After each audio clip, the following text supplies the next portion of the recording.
I'm Isyander. And I'm Koda. And we're back on a more permanent basis. Yeah. If you don't care, you can skip to wherever Koda puts the timestamp. But it'll be somewhere around here. For those of you who stuck through the break, I'm going to shoot straight. In the month since our last video, we've dealt with 2 major health issues, which are mostly fine now, though the Mechanicum did attempt to pitch me on the weakness of my flesh. It was a solid attempt, I'm not going to lie. That is a way to say they almost put a pacemaker in you. Yeah, that's one way to put it. I try to find the silver lining in it. And while we were dealing with that, we also moved everything into a new secondary location. That we did. It was a little sudden, a little unexpected. But it's now we're here now. And it is kind of a silver lining because it allows us to test some stuff I've been meaning to do, such as streaming consistently, which we'll be testing every week this month on Patreon and twice on YouTube/Twitch, one of them. Maybe. Whichever one I get working. Keep an eye out, ear to the ground for that. This has happened before, for those of you who've been around for a while. And for that, I am sorry. I think the best apology available now is consistency, which we will be careening towards from now on. Meaning we'll be on Patreon and YouTube every week, moving forward until the heat death... until the universe is excessive. They find a way to prolong our lifespans. Who knows? Maybe. But thank you for still being here. I definitely don't take that for granted. Yeah. There's a lot I don't take that for granted in the slightest. Yeah. And now let's get into what is probably going to be our longest video to date. And a good one. Yeah. But probably confusing as we do the Dark Angels. I was just going to say, I do, like, that extends from both of us. Genuinely appreciative of you guys still sticking around. Oh, yeah. We were, like, ready to get the consistency back after last year's, we'll call it fiasco, a bunch of stuff happening. We had like scripts ready to go and videos ready to go, and then health issues. Happens when it rains. It pours. It does in fact pour. Yeah. But we're here now. Let's get into it. So the Dark Angels are the closest thing I think to the CIA meeting the Knights of the Round Table. I've been told. Yeah, that's kind of like the elevator pitch for them. Look, all of the legions have that. Would you like to do espionage and espionage, but with a sword? Yeah, well, it's like, would you like to do espionage, but like with an Arthurian twist to it? Arthurian, there we go. An espionage, Arthurian but I twist. Stab you instead of getting you with the microwave gun. No, because it's like, okay, kind of, right? Because I'm not going to sit here and say the Dark Angels never engage in stabbing. Look up like any most of the panels you use. I think it's them stabbing. Will involve stabbing in some capacity. Yeah. They do that. Literally, I'm not going to say they don't. Putting Britain's streets to shame. But what they do is it's more like it's how the other legions all have kind of like a bit. Yeah, everybody's got a bit. And then from there there's usually, like actual writing to it. Those sometimes, and you'll see it with these guys too. The bit is harmful because they commit too hard. Like there's a bit that we must commit to, and because we must commit to it to a almost illogical degree, it leads to worse writing. And the weird thing is, I've seen this be done by competent Like, I've read some of the other stuff. I'm like, that's great. And then I'll see some of the stuff they do here, and I'm like, was there an edict?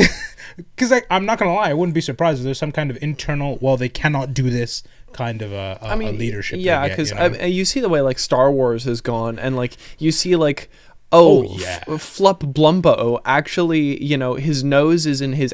And so you can't make him sniff his lovely cocktail at the space bar with his face. He's got to put it up to his rectum and go. Yeah, exactly. And just sometimes I think that hurts the writing. Yeah. But they also do have some of the best books, especially recently. They've been getting. You'll see as we go. This one's going to be a longer episode because they are strong runners up for the cagiest legion. They, I think, de facto have the longest history. If we had to look at it like a thread, I'd say they have the longest, like red string.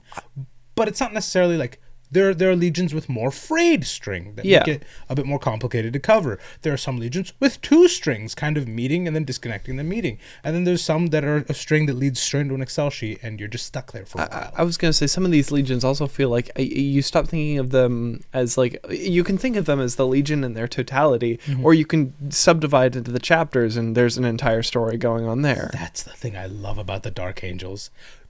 You can divide them into their chapters, and they're certainly not a legion. You know, they certainly operate with strong independence and will not all line up behind the lion if asked. Yeah, but they are codex compliant. They have all come to the independent conclusion that we should all work together. Exactly. They are so codex compliant, in fact, that a lot of them didn't fall to heresy. Not one even. That feels like a lie. Oh God, yeah. You're lying to me. It's one of the many things they don't like to talk about. I remember The Rock. I think if you said that sentence in canon, I'd immediately get shot. Oh yeah. Yeah. Oh, and you wouldn't be remembered. Like the same guy who offed Epstein would probably just be behind me immediately. Oh, immediately. Yeah. Oh, 100%. Though that's more what the High Lords do, if I'm going to be honest with you, or like some governor somewhere. These guys more are like horrors beyond your comprehension is what they're hiding. Yeah. The lion sleeping somewhere is what they're hiding. A lot of them not falling to chaos. Well, actually, you know, I'll be fair. Not many of them fall to chaos. No. Heresy is a different story, but chaos, less than you'd think, honestly, for how sketchy they tend to be about this. Yeah. And they, you know, it's just I love their secrecy because it ranges from things that you read and you're like, yeah, reasonably, if you told anyone this, at a minimum, there's a long drawn out trial. And your legion's honor is, the PR spin's terrible. Yeah. You know? And then there's other things where it's like, you could have told people the lion was asleep. What did that need to be a secret? Did that need to be a secret? I mean, but also, to be fair, if they told everyone the lion was asleep, then they'd also have to confirm to the Imperium that the Emperor of Man, while being capable of curing male pattern baldness, chose not to twice. And that is not great. We can't confirm that. No. It's either he chose not to cure male pattern baldness, or he was consistently flying to Turkey. Nepal's right there, so it's not impossible.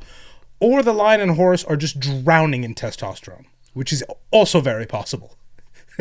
I'm not gonna lie. It's very possible. I think they're the most likely to.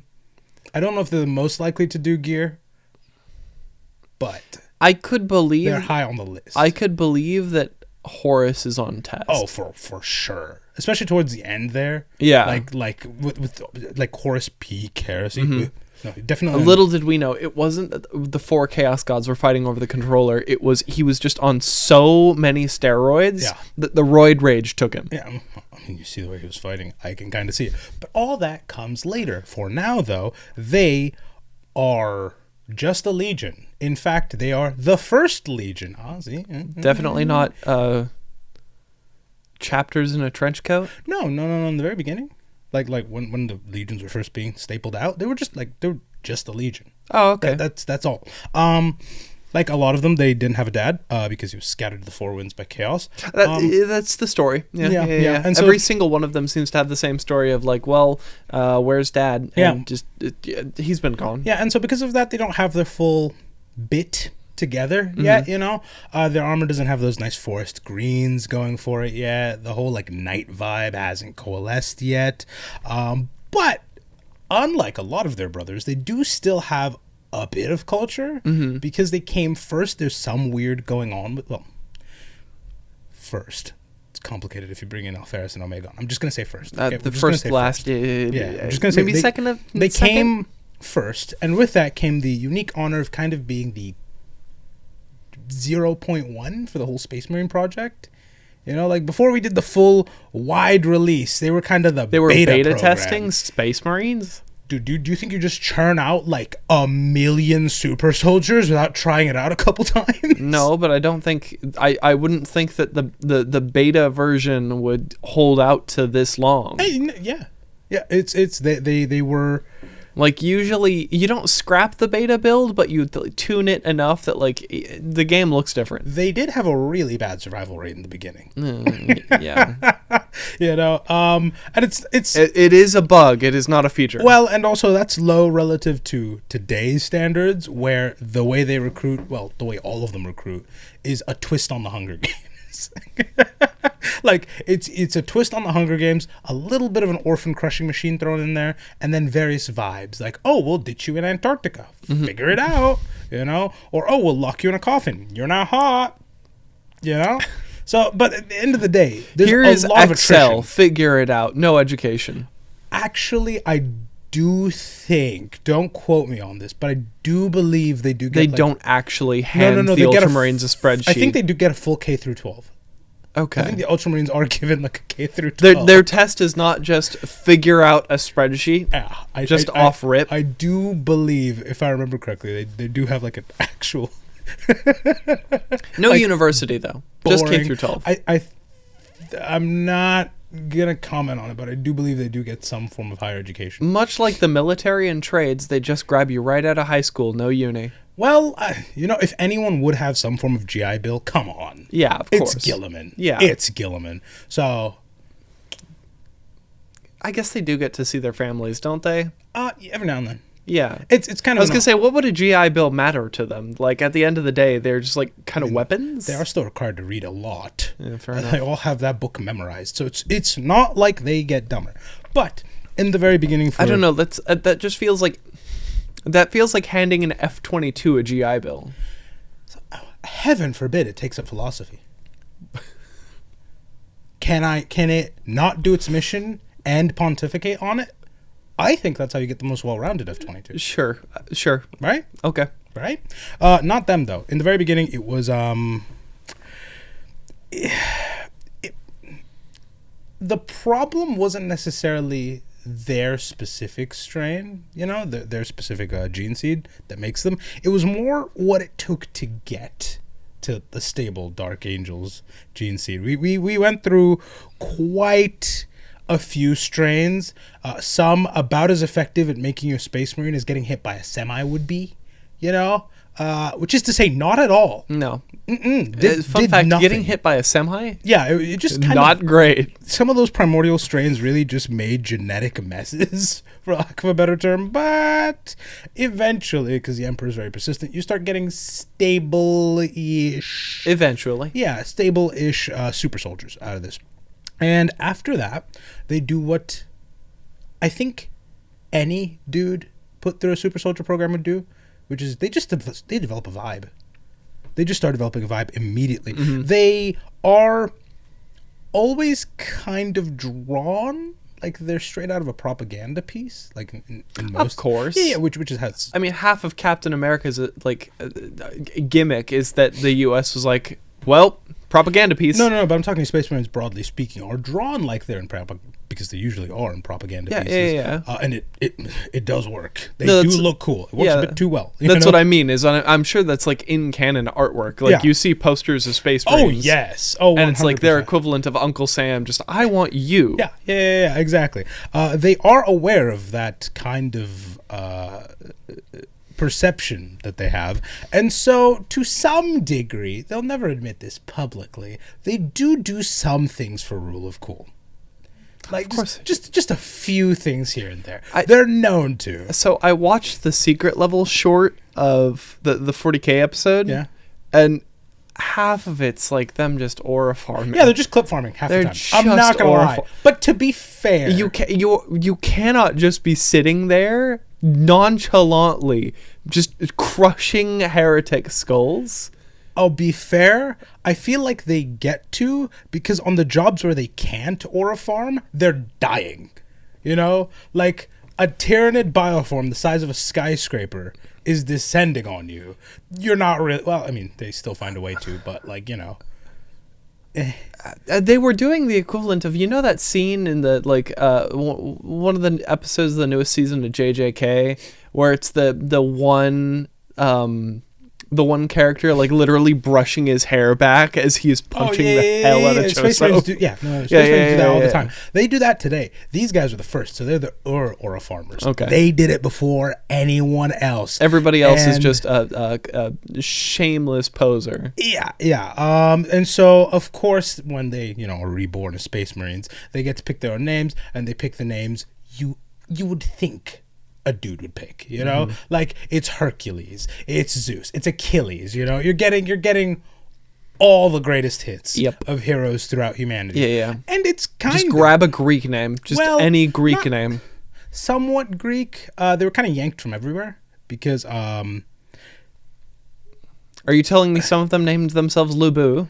It's not possible. Oh, it's really not possible. Cool. During the Unification Wars, or before the Unification Wars, to find people who could be Space Marines required you to find someone whose DNA was still like a double helix and not a frayed ladder. Because nukes do exist in 40K, and how do you think they're used? Yeah. Indiscriminately. Oh, yes. Oh, yes. So intact genetic code is a rarity on Earth. Yeah. Which leads to... I figure it either looks like a frayed rope or like a single string. In really bad cases, I wouldn't be surprised. Yeah. But that does lead to like this side tangent for the Emperor of just like raiding camps, taking people, trading them like Pokemon cards until he finds people with, not screwed up genes, which just is a whole thing I'm not even going to begin to unpack. Yeah. But those are kind of the first of where they're picked from. So it kind of results in people from everywhere. You can find someone who's not been nuked to hell and back. Yeah, that makes sense. And so they kind of pull from these heroes that are from everyone's mythos. I mean, eventually they do get melting potted into just a murder machine. But and get to pick their own names. It's pretty cool. Yeah, it makes sense. That's a habit that still exists, but they're knights. It's all night. As we've gotten more legions, they've kind of like coagulated into the one. Yeah. They also are a big part of how Space Marines are saved in the psyche of most Imperial citizens, because they came first, so they set the standard in some ways for a lot of the things that other Marines just kind of are seen as, as you can imagine, first thing that they did was not paint their armor. It was just kind of show up in wreck stuff. Unification Wars. What do you think they were used for? Get the techno barbarians. Yeah, exactly. So their paint scheme was kind of whatever worked for that environment. Yeah, it was bare steel. Yeah, bare steel in some cases, again, some camo if needed. And they're just focused on being competent in any form of warfare possible. They kind of, through this process, had a proto-chapter system going where they all had kind of they'd break off into groups that are very good at certain things. Well, I'd imagine this is like if this is Unification War era, then I'd imagine this is pre all of the weird pseudo Gothic religious stuff. Oh yes. And so I'd imagine they're just like Marines. Yeah, pretty much. Yeah, that's pretty accurate, I'd say. They're just it's dudes. just a military force. Yeah, exactly. Yeah. And it does kind of really feel like it in these early phases, but instead of whatever Marines are doing right now, it's deeply classified. They're just fighting off other people's poor attempts at Space Marines. Yeah. Because the Emperor wasn't the only one to try it, and somehow his results were the least horrifying. Yeah. There's just a guy who made something about a stone's throw from Ogren. Yeah. And they wouldn't have long lives. It was not great for them, but you cannot believe how helpful it is to have a troll, basically. Yeah. Sometimes the situation demands something to just beat something with a club. Yeah. And, during this time period, too, the Emperor wasn't the Emperor we know and see in all the propaganda pieces. He was still very much so a feudal warlord. So they did need to get their gear slowly upgraded. So it's like instead of the typical conventional arms, they eventually started getting sketchier and sketchier stuff. We start with conventional bullets. They eventually get to microwave guns. They then go even further than that. Again, it's pre all of the pseudo religious stuff. They've just got the fighting force. They've just got AR-15 at this point. Oh, really big ones. Really big AR-15s. Really big ones. Yeah. And then they slowly start moving on to one of these techno barbarians had something like it's called a fat man. Yeah, pretty. Yeah. I don't know. It just blew everything up over there. Well, they go further than fat mans. They get really sketchy weaponry as they go through their whole lives. I mean, if they're just grabbing anything off of the techno barbarians, I'd imagine they probably had some. It's more like sketchy stuff the Emperor has somewhere, and we just need this to deal with this problem right now because making Space Marine takes forever. It's a lot of effort, and even back then there were not millions of them. Okay, so what you're telling me is he just kind of tossed some ancient Necron weaponry that he'd unearthed at them. Pretty much. Okay. Meanwhile, the guys he was going against don't see their citizenry as people. And are doing processes that are far worse than anything it takes to make a Space Marine. Yeah. And so forced conscription and experimentation. Effectively, what it results in is, yes, Space Marines are competent, but they're basically fighting 30 dog-sized rats. Yeah. And do I like my odds against one? Yeah. Does that change a lot when it's 30? Yeah. Yeah. It doesn't matter how competent I think I am. There's a numbers advantage at a certain point. Would you rather fight 3 dog-sized rats or 30 rat-sized dogs? I think I'm taking the 30 rat-sized dogs. Okay. Because, yeah. Yeah. One's bad. It's bad. One's an actual Dark Souls enemy, so Yeah. Yeah. So they do the whole Unification War. The entire time they're continuing to kind of codify, and it's basically, it's not quite the Codex Astartes. It's a very first rough. This is it's a doctrinal textbook. We're gonna cheat and jump kind of way into the future. It's part of why they're so Codex non-compliant. Well, I was gonna say it just seems the same thing of around World War I, World War II, when we were just getting planes involved in war. Nobody knew what the hell they were doing until 2 dudes wrote books about I survived. And I know some other guys who survived, and this is what we did. And then eventually, the U.S. Air Force and other air forces were just okay, I guess we're going to read this, make it mandatory reading for all our pilots, and, whoa, we're all surviving now. That's great. Yeah, so that's kind of the ideas that they put forward.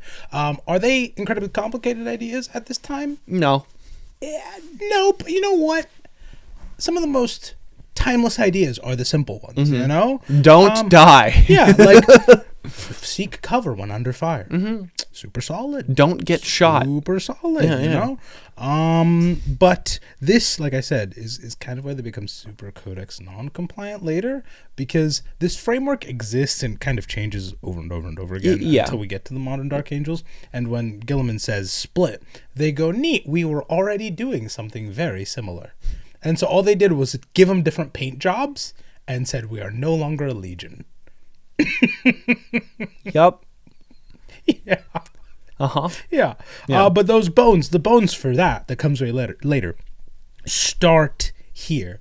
And they will kind of be fleshed out because they keep fighting dodgier and dodgier enemies. At first, I'm not going to say unifying Earth is a cakewalk, but it was enough of a cakewalk for the Emperor to go, I think I'd like to try the whole galaxy. Yeah. And so he does, and with that comes... It's not a cakewalk, but it's a cakewalk for him. But that's just because he's God or something? Maybe?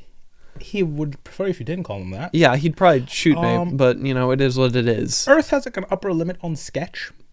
The galaxy has a much higher limit on sketch. Yeah. The worst thing Earth could muster are just horribly malformed humans rushing at you. Yeah, or a great white shark. Horribly malformed humans rushing at me, I think, are worse. What if it's a great white shark's DNA in a human? Probably thrown in there in some capacity, yeah. Okay. But the broader cosmos, there's stuff there that'll aid you on contact. There actually is a land shark. Yeah, no. It's really bad. Like that stuff you'd see in the video game Maneater. Yeah, that's just out there. No. The universe's like upper limit for how bad things can get is so high that their armory has to keep growing to compete with that. Well, yeah, because when you suddenly get out into the galaxy, you can just happen upon that one Slaneshi planet that's just a guy. Yeah, exactly. And so it goes very much so from like a redacted list of things we probably shouldn't use in public to a running list of war crimes. You know, that's kind of what it really... I mean, they get radiation guns. Yeah. Radiation guns aimed at your genetic level. What are you supposed to do about that? Yeah, nothing. You can't even publicly admit you use those. No. They swarms of nanites they've been known to use every now and then. Well, at that point, I feel like the swarms of nanites are going to erase any evidence they had of being used. There's still, you probably don't want to be caught using that. You probably don't want to be publicly using that. They have all kinds of weapons to blow up planets, but I'm not going to lie. That's kind of par for the course of the 41st millennium. Yeah, I was going to say, like, the amount of times I've seen a big laser blowing up a planet in 40K, it's... Right. But they do also get various warp weaponry that basically... That's allowed? It is, because it's basically a bullet that goes through you and through the materium and punches a U-sized hole through reality and just gives you a one-way bus pass to hell. Yep. Okay. Yep. Yeah, they have hell. It's hell guns. They're guns that send you straight to canon hell. Is it literally like that moment from Doctor Strange where, like, what's her name punches Doctor Strange much, into but if it was a projectile. Yeah, it's a projectile and it's a one-way trip. He doesn't come back into his body. He's gone now. Not entirely stable hell guns either, right? Like, you punch that hole into the immaterium, sometimes it doesn't want to close. And now you have a hell portal. Yeah. And now instead of playing Doctor Strange, you're playing Doom. Yeah, sometimes you send something back into the warp, and it goes, thank you very much. I'd like to give you something in return. I'd like to take this and pass it forward. Yeah. And then there's a bloodthirster. So they get such sketchy stuff. They very much so become almost like the Grey Knights at times, where when you see them, no, you didn't. Yeah. It's not fully like you shouldn't even know they exist. It's just they're doing something so sketchy that, like, you shouldn't know this exists. Exactly. Like, they've got the cube from Hellraiser that they're solving in the corner. Oh, yeah. They definitely and, like, have the moment you see that cube, they're like, well, they can't know this exists. Yep. They are also... That's why, to this day, they're called Angels of Death. Because, like... You see a 700-pound man, conservatively, by the way, over 7 feet tall, or around 7 feet tall, right? Rushing at you faster than you can comprehend with a radiation gun and hell pistols. That's an angel of death. That's an angel of death. Yeah. There's a non-zero chance there's a nanite swarm behind / in front of him. That's it. See, I think the image in my head's funnier. He's like, you know that image of Eminem tossing a flashbang at you? It's just a dark angel tossing the cube from Hellraiser at you. Angel of death. And they just kind of went with it. They went totally silent, took that death iconography all the way. Because, again, they don't have their dad yet. So they're just like, this is a vibe. They're playing with their own imagery. Yeah. And so it's at this point that very much so seeing them becomes like seeing the Emperor's left hand, which is just... Not great. I would if you see them, something has gone really wrong. Woefully wrong. To be fair, if seeing any space marine means something's gone During wrong. the Great Crusade, sometimes you're just in the path of the crusade. Sometimes you were just in the path of the crusade, right? I mean, still not great. But the Dark Angels at this time, well, they were trying to conquer the galaxy. That's like saying, that's not great. They're manifesting destiny in every direction. You're going to see them at some point. Yeah, they're manifesting destiny in every direction. What if you are a Native American? Yeah, welcome to most of the planets. Well, it depends on the Legion. Okay. You could get lucky and get a K through 12 program. You could get really unlucky and get Angron's kids. So, not great. I feel like never mind. Never mind. I mean, either way, it's bad because now you, as a random planet just outside the Imperium, have your entire cultural identity erased. Depends. But you at least have K through 12. I don't know. Depends, because some planets were just like cut off, and they were like, "Oh, thank goodness." You know, like it wasn't all doom and gloom. Some planets were like, "Whew, Earth is back. Okay, yeah, we can work with this, right?" Others did regress into feudalism. You know, so it's not, some were taken by chaos. It's kind of like a weird broadly speaking, it was just like expanding outwards throughout the entire galaxy. And usually I get to drive by a lot of this, but as you can imagine, because of the First Legion, they're really involved in a lot of this, so we kind of have to touch on this a lot more. Some of the yeah. And so like it really did kind of depend on both what your planet was up to at the time, you know, whether you were directly a part of it or not. Because, like, if you're born on a feudal world, you didn't really have a part in being born on a fiefdom. No, you know, you were either the lord or you were a peasant. Yeah, exactly. Or if you're on a planet where Nurgle's very present, is what it is, you know. But some planets, I'm not gonna sit here and pretend, some did not get very unlucky. You know, they got the wrong legion. Like some planets got Perturabo's kids. That's just the thing that happened to some of them. Some planets kind of got one of the legions when they were in there. I mean, I think the worst one you could have bumped into during the Great Crusade was Lorgar after he was humiliated. Because at that point he was just trying to match Guilliman's tempo, and he was basically just killing everything in a straight line. Yeah. Like, he'd say, "Oh, they didn't comply, gunfire." Yeah. You know? Just like, complete indiscriminate gunfire. Yes, exactly. So that one was pretty bad. You'd think some of the other traders would be the worst. I think World Eaters would be worse. I think before they met Angron, not as much. Yeah. After they all got the butcher's nails, definitely a lot worse. Yeah, like you're much you're an NPC in Doom Eternal. Congratulations. Yeah, you know. But for the Dark Angels specifically, they would be more sent in like a targeted strike more than anything else. You know, not to say we were just throwing around Space Marines like it was left and right, but they specifically, a lot of their missions from this time period, redacted. We never get to know what they are, other than super sketchy. Yeah. And considering the stuff we do get to know about was like, again, aliens that aid you on contact, right? I wonder what they were going against. Because we've learned about a lot of really bad things in 40K, and the stuff they fought, we don't get to know about. Like in and out of canon? Yeah, no, it's just cool. Redacted. Ye old Sharpie. Yeah. Release the Angels files. Yeah.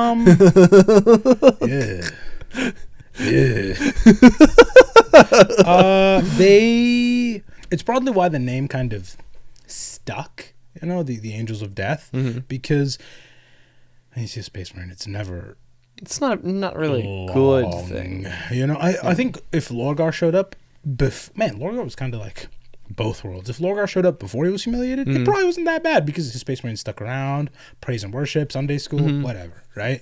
After the humiliation, he's just getting you. Yeah, exactly. Either way, from most of the other legions, like a POV, Lorgar arrives. yeah.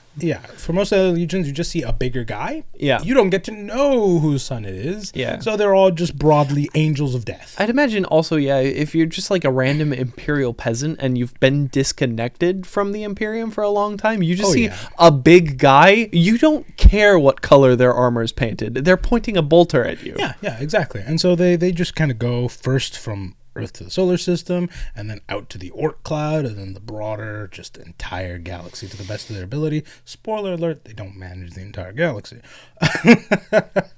Hate to bring up a modern map. Still trying their best. Yeah. Nah. Yeah. There's but other the things galaxy is too big for that. Yeah. And it just keeps getting worse. The further and further out they get, the more they fight, the worse and worse their armory becomes.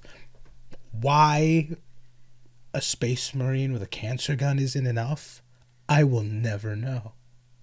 Like, I can't fathom what threats require more than that. Yeah, you grabbed an 8-foot tall guy, 700 pounds, as you said, conservatively, and they're hitting you with a microwave gun that does the thing to you that, like, what was the name of that one guy in Japan who basically got locked in a reactor and had all his DNA erased? And somehow it's not enough to deal with whatever they start dealing with. Yeah. It's not great.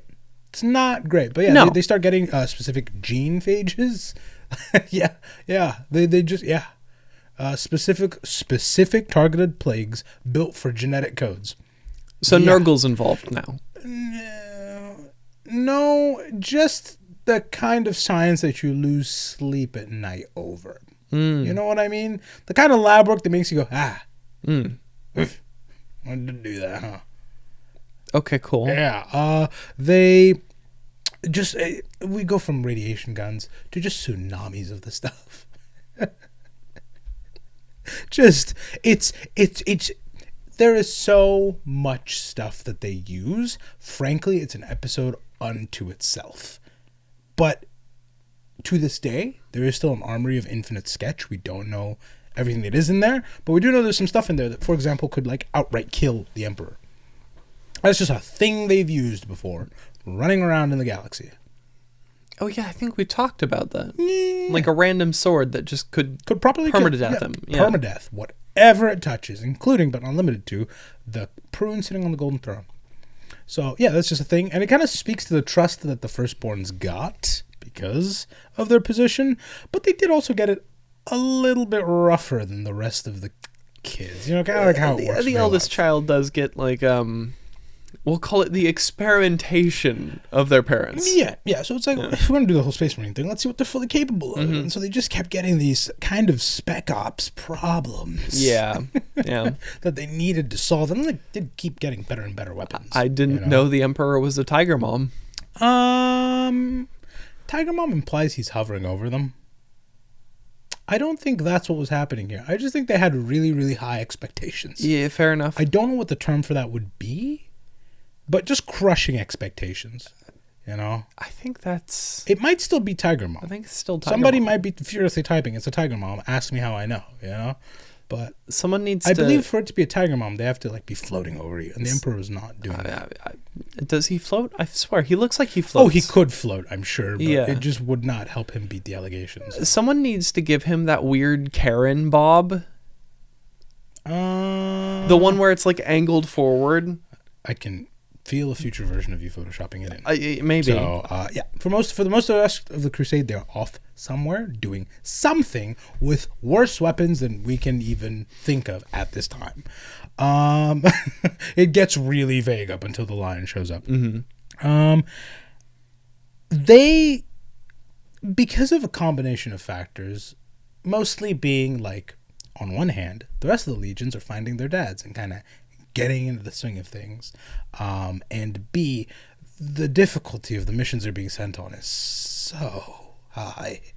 Are they getting tired? No, they're being outdone by their younger siblings. You know, despite the hellish arms they get, they are slowly kind of being...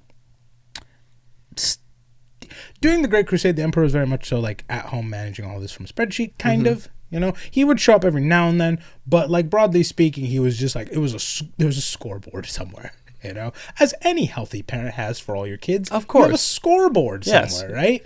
And on that scoreboard, as these other legions were reunited with their fathers, they were just kind of outdoing them at the pace that they were bringing planets into compliance, and they could not keep up. Yeah, no matter what, and they are stuck in this weird situation where they were first.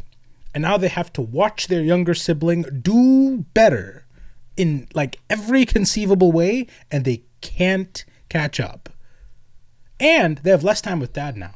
Because remember, they were the very first. They were there for most of the Unification Wars. They were side by side with Baby. This just feels like eldest child trauma. Yeah. Like, de facto. All the Space Marines are just suffering. They just need therapy. Yeah. They just need therapy. So dad's off empire building. The real dad hasn't shown up yet. And so they are just...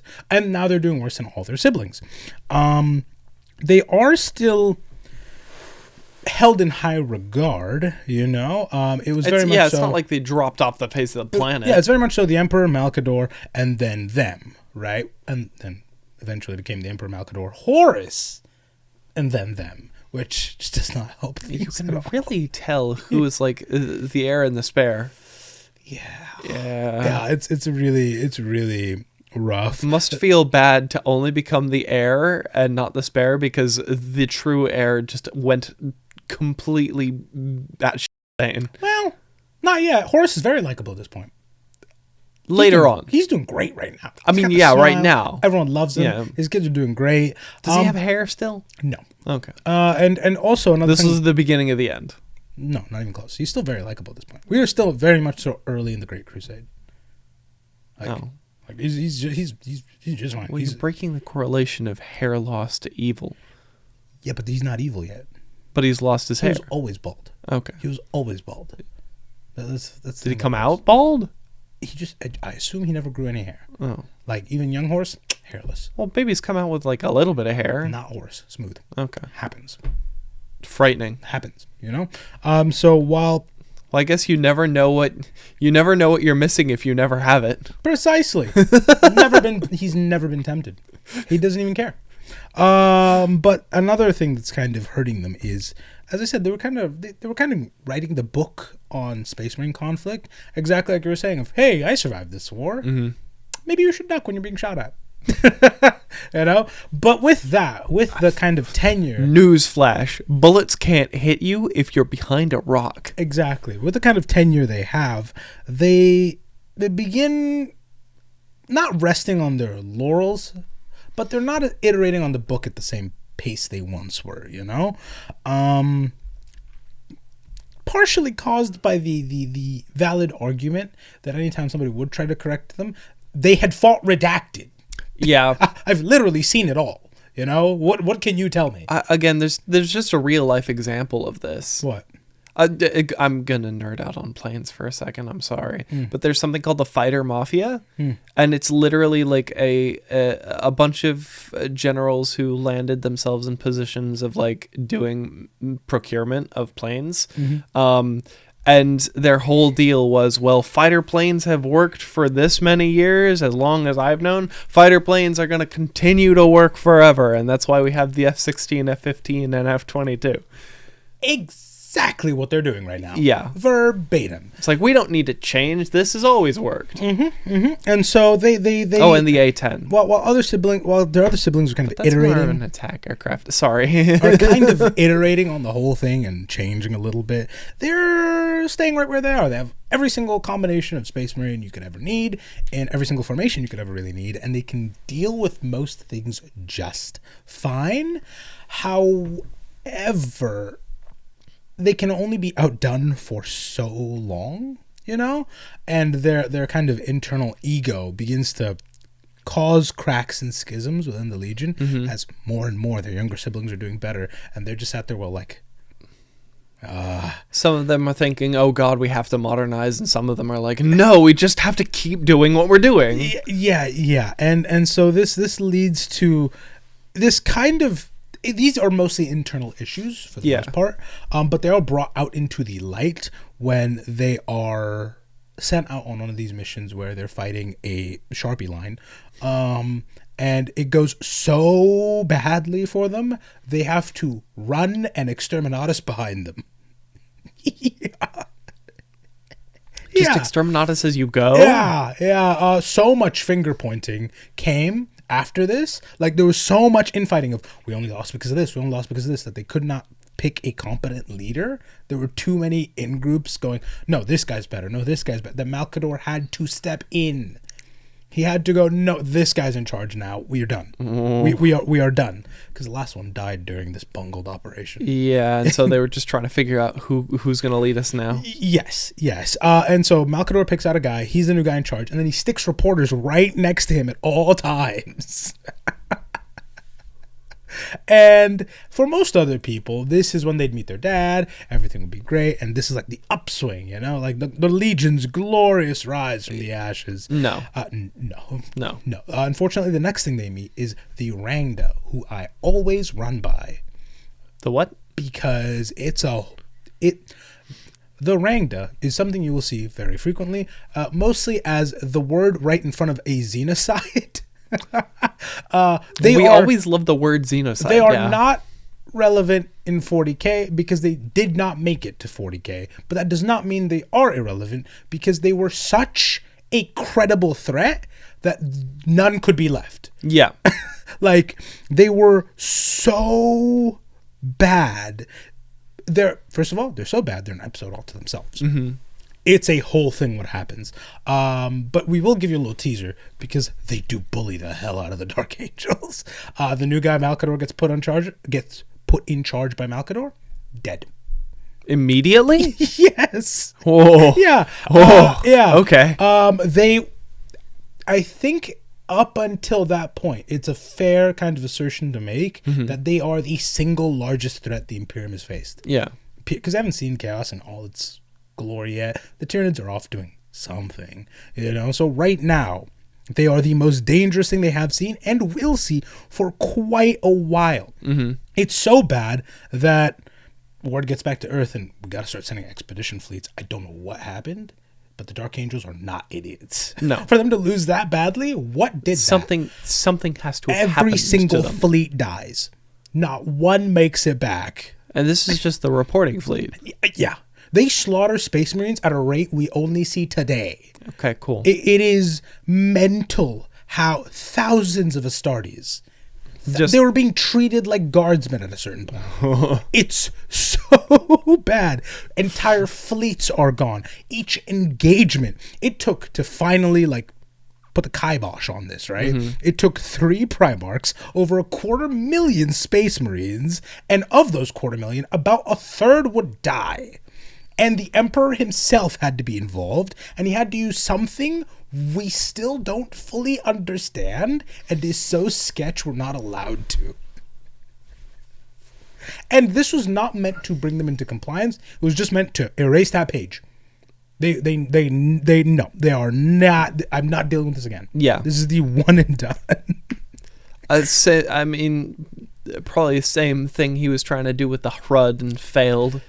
No, because the Hrud weren't dangerous enough to warrant this. Really? No. I don't think you heard me. 3 Primarchs needed to be sent. Oof. 250,000 Space Marines. Those are figures you only will see, at the Heresy, really. You don't see that many Space Heresy Marines level event deployed to deal with something. And it's just one Xeno. Yeah, that just does not happen. Cool. It's like the modern day, oh yeah, there are 3 carriers around this one country. Why?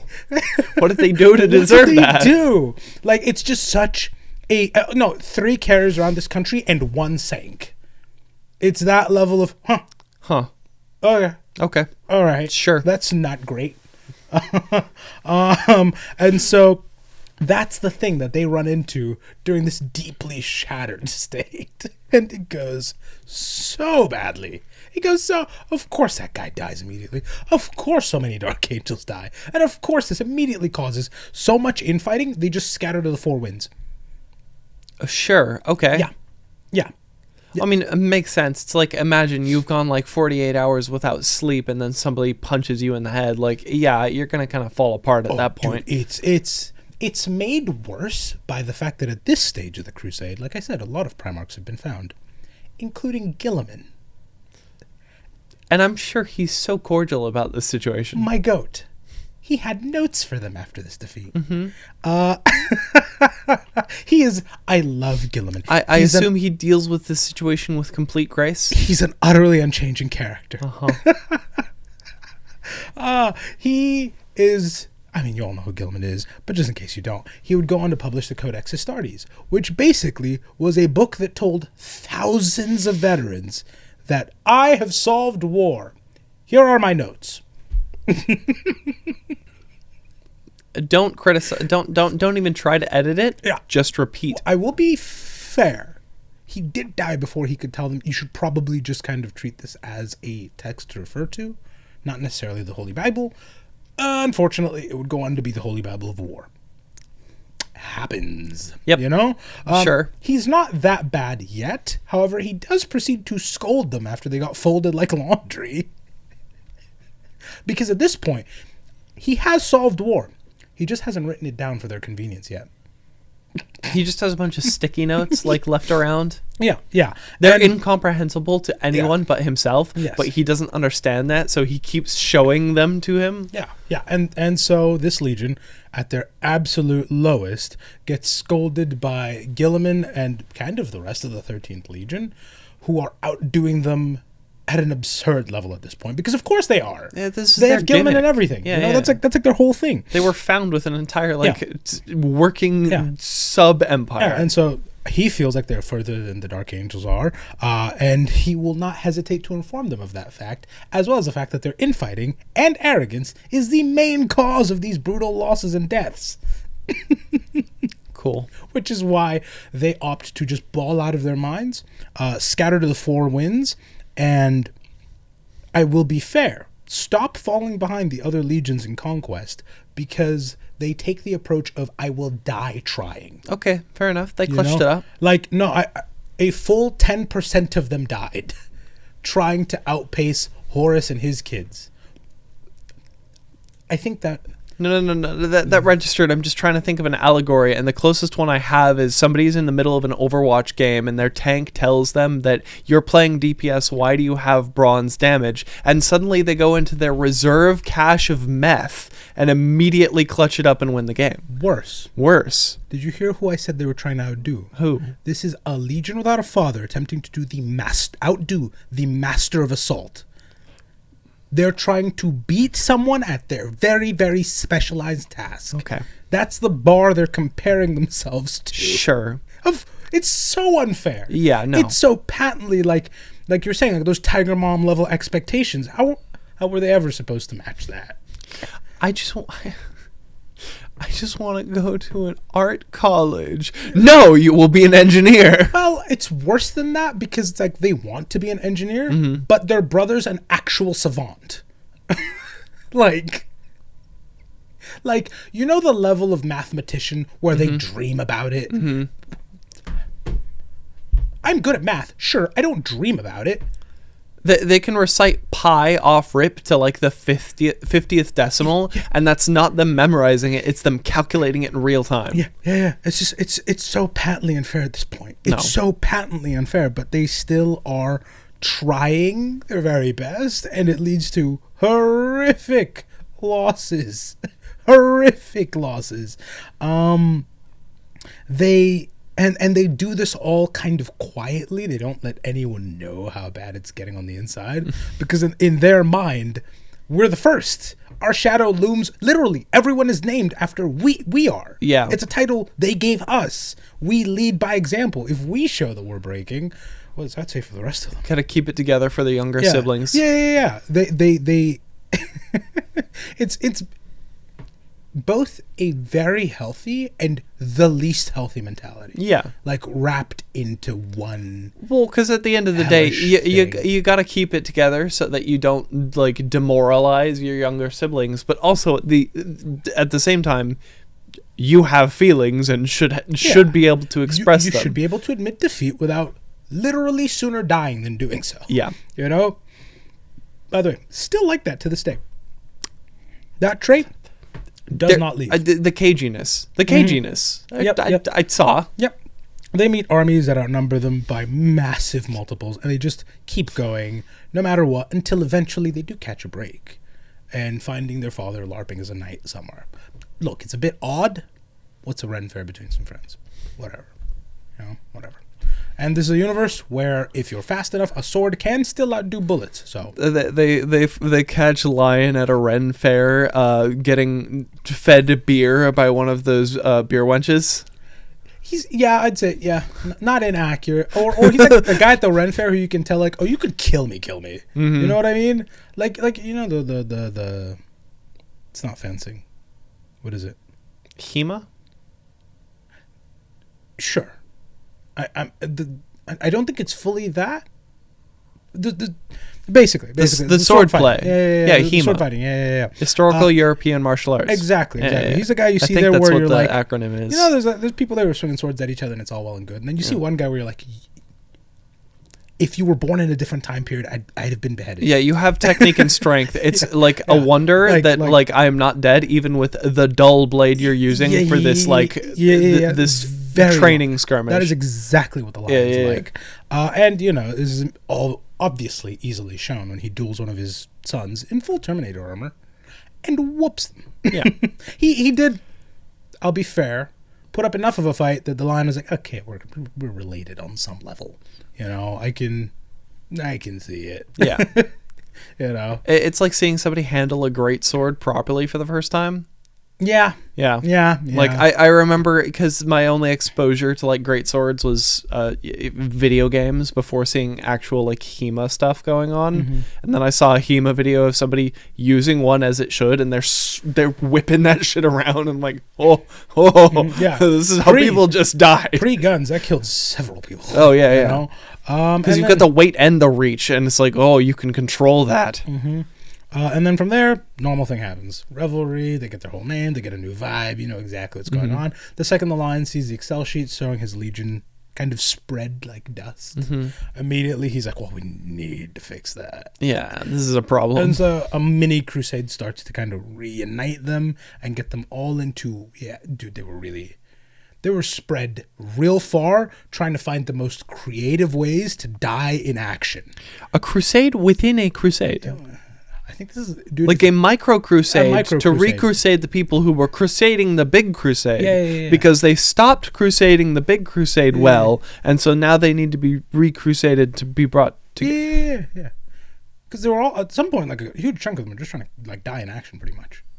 Like, at least I died trying is a broad mentality at this point. Sure. Who can hate a striver?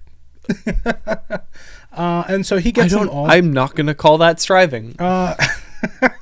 He gets them all into one place, preferably far away from any ledges. And one place, you say. Too. And then he...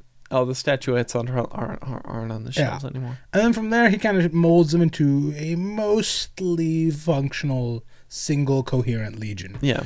One that is competent enough to make up for lost time. Because together with the Lion, they actually start... putting up numbers again. They rise to the challenge of the Rangda, not alone, like I said. It took 2 other Primarchs. Well, that's still good. Yeah. And they'd kind of just carry that motion on for the rest of the Great Crusade. It would really only kind of be broken up by the fact that the Lion's adopted father figure, who was kind of brought into the Legion, recruited, all that jazz, was sent back home. Now, the official reason is to go back and train the next generation. That's the official reason. Yeah. You're such a good space marine. We're gonna have you make other space marines good as you. But the reality is, the Lion was having some doubts about him due to like a whole convoluted, possibly bomb plot. Yeah, there was like a basically bomb plot. Somebody smuggled a nuke onto the Lion's ship, and Luther found it and hesitated about dealing with it. He still dealt with it. He just hesitated. And for the Lion, that was like, can't trust you. Yeah, fair. If I saw a nuke nearby and I had the power to, I think I would pretty much immediately shut that down. But a hesitation to a nuke is. This is someone you've known for years and has served with you. Is it's very complicated. I think I get it. And so. There he's sent back, kind of secretly in shame. Like, he kind of knows why, but nobody else does. It's seen as this kind of great honor. And as they're going through the crusade, this is at the point where they get out all the photographers and all the painters. They're just massive tableaus happening of the Lion's work, the Legion charging together. And, of course, I always email a copy back to Caliban. For the records. Mount this on the wall, please. Yeah, and this is really the seed of a problem that will be dealt with smoothly and cleanly. You're lying. That is the official files report. This never became a problem. And so this is not a demotion for Luther and all these other veterans who were sent back. It was instead a training exercise because we need good recruits to keep this whole thing going. Is what it is, Not an excuse at all. No, not at all. These people sent back would not be the beginnings of the heresy, and lead to a minor heresy within a heresy and fall to... No. Couldn't be. They're just fine. Yeah. And so they're sent back home to twiddle their thumbs, and then, kind of actively punished for not twiddling their thumbs, because Horus calls for help, and they're kind of nearby, and they're like, it'd be nice to crusade once in a while. And so they joined to help out Horus, and the Lion was so mad at this, he took away their warships. So they're permanently grounded. Sure, okay. Yeah, I'm not gonna lie, not a very smart thing to do to the planet that provides you with recruits and arms. No.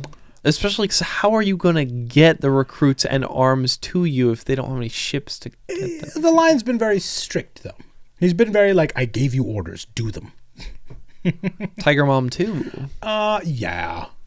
He's got he's got a lot in common with some of his other siblings. Like the Imperial Fists kind of are like that, but they're a bit more receptive to it. Like they're told to do something and they just do it. Yeah.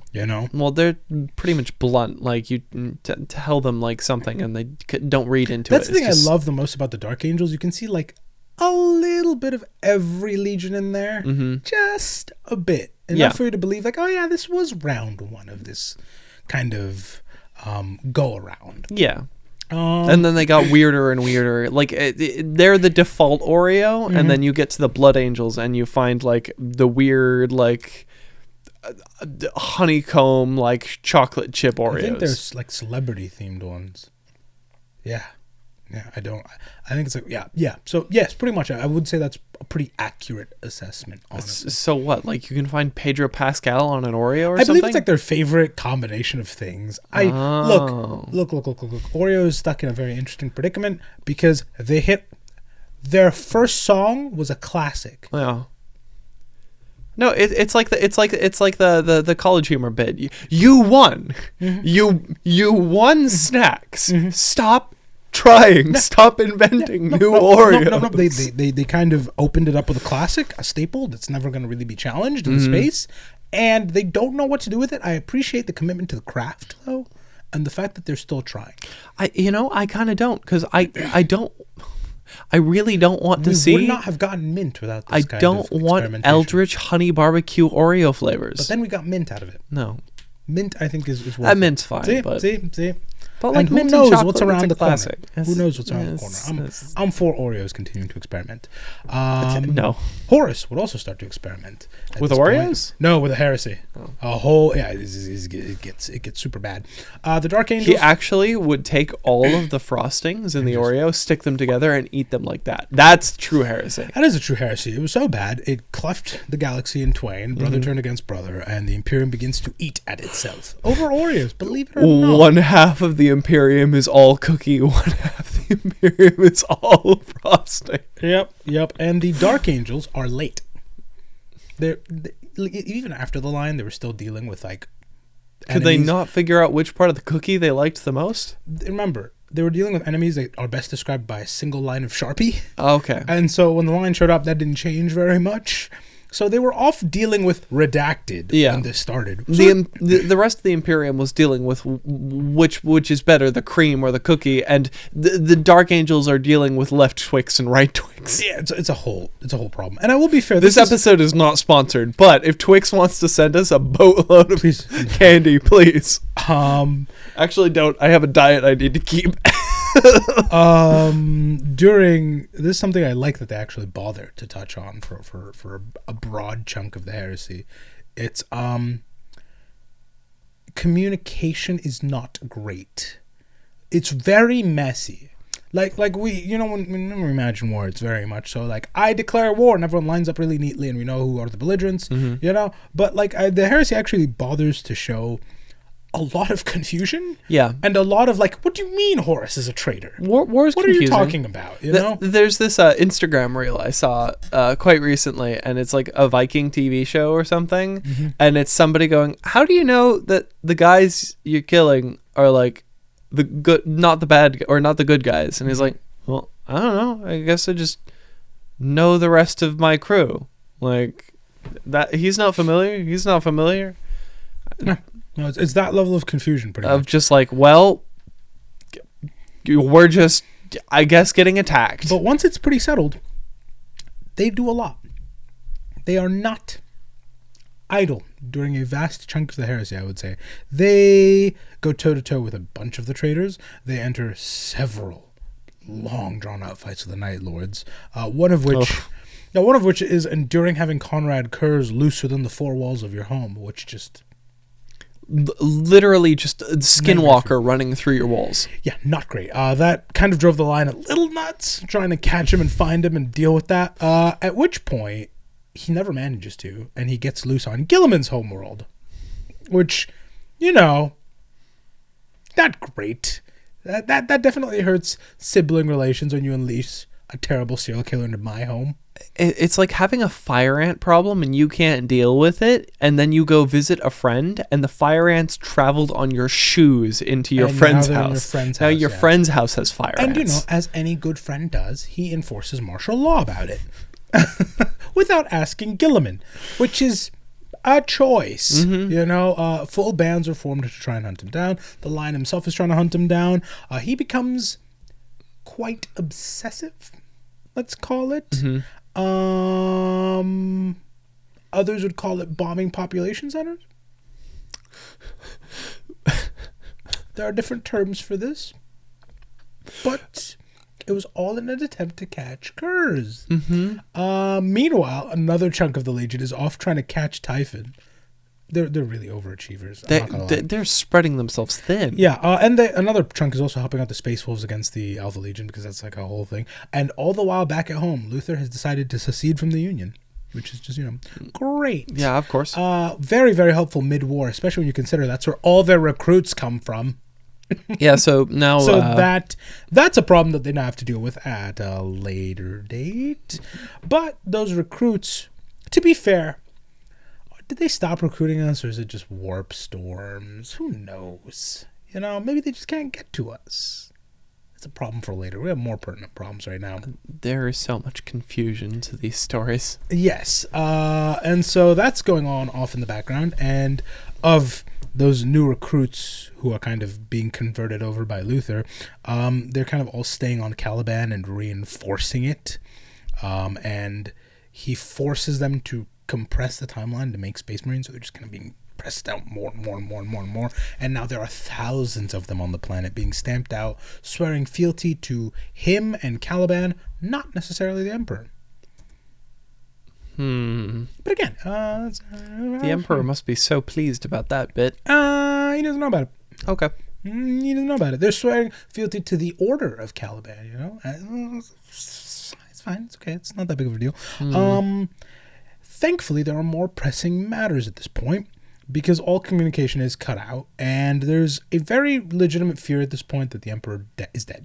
Oh. Super dead. It's Secundus time. Yep. And so, for a little bit there, the Dark Angels are part of like this whole Imperium, within an Imperium kind of thing. And the first one failed. I guess we got to do the second one. Yeah. It's them. It's the Blood Angels. It's the Ultramarines. It does not look great, because Horus is beelining it for Earth, and you are out here playing with a new Emperor. What are we doing here? Eventually, that's all proven bunk, and everyone kind of looks like a mug, which is problematic, but yeah, not great. There are no books that survive to tell this tale, so it's never going to be a problem ever again. They all beeline it. No books survived, or just no books got out of Guilliman's basement? Some have column A, some have column B. Okay. Some have column A, some have column B. They try to get back to Earth, but it's incredibly difficult, because at this point, chaos is at full tilt. Communication's hard. Transportation is even harder, and the loyalists had kind of really exposes the weaknesses of using hell to get your communications across the galaxy. Well, this is also right after they decided to ban all psychers. They did kind of shoot themselves in the foot on that. That's a very devastating combination, and one of the first things the Lion does is undo that, because we need bring the Hell Wizards back. We need them. Yeah, and so they bum rush straight back home. There are biblical warp storms left, right, and center, which make it quite difficult to get there. So the Dark Angels operate under the theory that, what if we get the traitors to come to us? And so they go on a... Are they setting a trap?